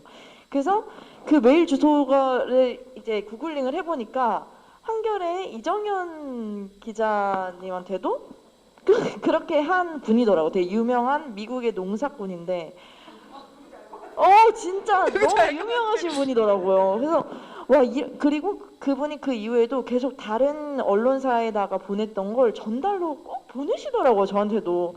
그래서 한동안 그게 너무 스트레스였고, 그리고 뭐 이거는 꼭 젠더 기사에 한한 건 아니지만, 그 최근 민주당 출입으로 일하면서 그 좌표를 찍혀서 얼굴이 잘려서 돌아다닌다든지, 특정 뭐 SNS에 가서 그렇게 댓글로 많이 공격을 한다든지, 그걸 정치인들이 조장하는 면도 있는 것 같고, 그래서 좀 많이 좀 안타깝고 속이 상하기도 하고요.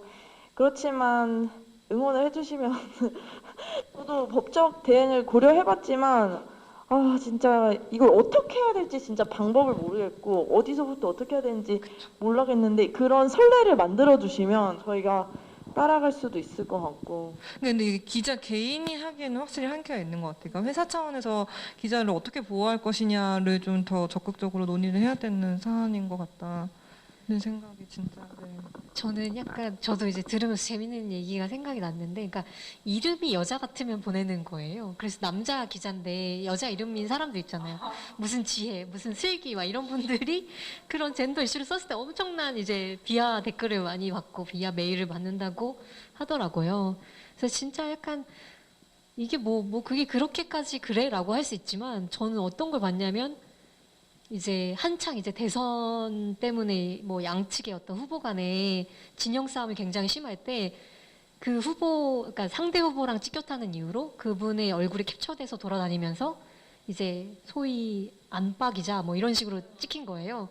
근데 그걸 이제 남쪽 커뮤니티에서 막 이렇게 이 기자의 신상을 막 털면서 이제 뭐 나한테도 한번 대주라? 막 이런 식의 정말 말도 안 되는 성희롱을 하고, 그래서 캡처해서 진짜 이거 보수해야 된다. 진짜 이거 약과라고 할 수 있고, 진짜 이런 일 진짜 비일비재합니다. 네, 그런 걸 봤는데, 실제로 저도 이름을 바꿀까도 생각을 했어요. 이제 뒷부분만 바꿔도 유성우라고만 해도 모르지 않을까 이런 생각을 했었거든요. 근데 그런 식으로 되게 심각한 상황이라는 걸 알아주셨으면 좋겠고, 특히 네. 젠더 이슈 기사가 아니라고 해도 박 기자님 말씀하신 것처럼, 그러니까 같은 이슈를 써도 일단 여성 기자한테는 더 강도가 높거나 좀 성희롱성이거나 그렇게 댓글이 달리거나 메일이 오거나 그런 것 같아요. 근데 그냥 한국 사회 수준은 그냥 아직 이 정도구나라는 어떤 되게 리트머스지 같은 그런 것 같기도 하고. 네, 아무튼 네, 그냥 침묵해서는 안 되겠다라는 생각이 들더라고요. 네. 그래서 저는 사실 제 그 네이버 기자 페이지에 있는 사진을 뺐어요. 원래는 사진을 넣으면 좀 제가 진짜 인간이 쓰는 거니까 약간 좀 독자들하고 유대 신뢰감도 드리고 그게 좋겠다 싶었는데 계속해서 제 사진이 인터넷에 돌아다니면서 거기에 계속 뭐랄까 욕설이나 좀 그런 야설 같은 글들이 써지는 걸 보고 이거를 만약에 너무 좀 불쾌하고 참을 수가 없어서 사진을 좀 내려달라고 했습니다. 결국. 근데 저는 그래서 여기 나온다고 얘기를 했더니 다른 기사들이 괜찮냐고 딱 그 얘기 하더라고. 얼굴이랑 이름이 실명으로 나가는 건데 괜찮겠느냐라는 걱정을 하더라고요. 근데 기회가 있을 때 더 목소리를 내고 더 얘기를 하고 또 뜻이 맞는 사람들끼리 같이 고민을 나누는 게 되게 중요하다고 생각이 돼서 굳이 이런 자리가 더 많아져야 된다고 생각합니다. 저는 마스크가 아니었으면 좀 고민했을 것 같기도 해요. 약간 마스크라도 있으니까 좀 제가 아까 오자마자 이게 유튜브에서 영원히 박제되는 건가요? 라고 이렇게 제가 여쭤봤잖아요. 그러니까 아무튼 그런가요? 사실 저도 마스크이기 때문에 생중계를 하겠다, 사회를 보겠다를 할 수 있는 게 근데 여성단체 활동가들도 마찬가지인 것 같아요. 저희는 일단 단체 이름으로 보통 약간 박제되는 경우가 있긴 하지만, 그러니까 개인보다는 보통 단체 이름으로 하긴 하지만 어쨌거나 활동가들도 이런저런 뭐 전화 많이 받고 하기 때문에 네, 그래서 마스크 코로나 시대의 유일한 장점이랄까 우리의 얼굴을 보여줄 수 있다는 씁쓸합니다. 네, 그래서 지금 실시간 댓글에서 지금 질문 남겨주신 게 악성 댓글이나 메일 때문에 필명을 쓰는 경우도 있나요? 기자들 필명 쓰는 경우는 좀 못 본 것 같아요. 그쵸? 없을 거예요. 왜냐면은 사실 기자가 바이라인을 단다는 거는 그게 사실 신뢰도랑 되게 직결이 되는 거거든요. 그러니까 그러니까 사실 생각해보면은 내 이름을 걸고 일을 하는 직업이 많지 않아요. 근데 이게 어쨌든 언론의 특성상 기자가 기자의 이름을 공개하고 그걸 걸고 기사를 쓴다는 건 어쨌든 그 기사에 대해서는 해당 기자가 책임을 지는 거기 때문에 칼럼니스트나 뭐 외부 기고가 아닌 이상 기자들은 자기 이름을 걸고 하는 게 맞는 것 같고, 뭐 이런 게 오지만 오늘 저희가 이렇게 얘기하는 것처럼 혹은 또 이제 한겨레 저희 내부에서 어떤 그런 언어폭력 대응팀 만든 것처럼 그냥 뭐 그렇다고 해서 저희 이름을 가릴 필요는 없죠. 근데 이제 싸워 나가고 대응을 해 나가는 게 되게 중요한 것 같아요. 네.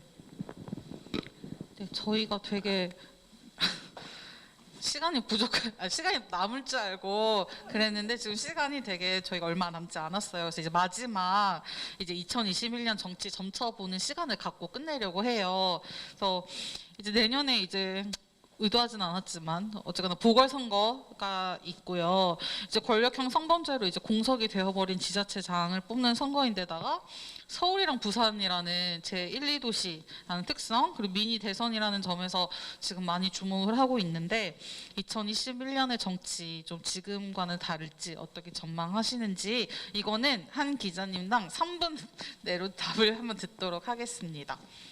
유성애 기자님부터 갈까요?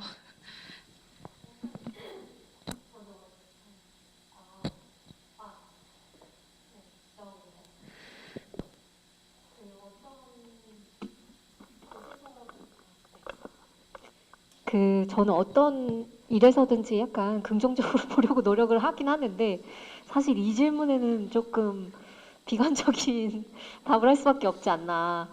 왜냐면 이제 민주당에서 후보를 안 내겠다고 하는 것도 아니고, 네, 그래서 조금 비관적으로 보고 있지만 그래도 굳이 희망할 수 있는 점을 찾자면 이게 왜 이런 선거가 치러지게 됐는지에 대해서 다 알고 있다는 점. 그러니까 남성 정치인의 성폭력 의혹으로부터 모든 것이 출발되었다라는 점에서 동의를 하고 있다는 게 조금 그나마 약간 희망할 수 있는 지점이 아닌가 싶고요.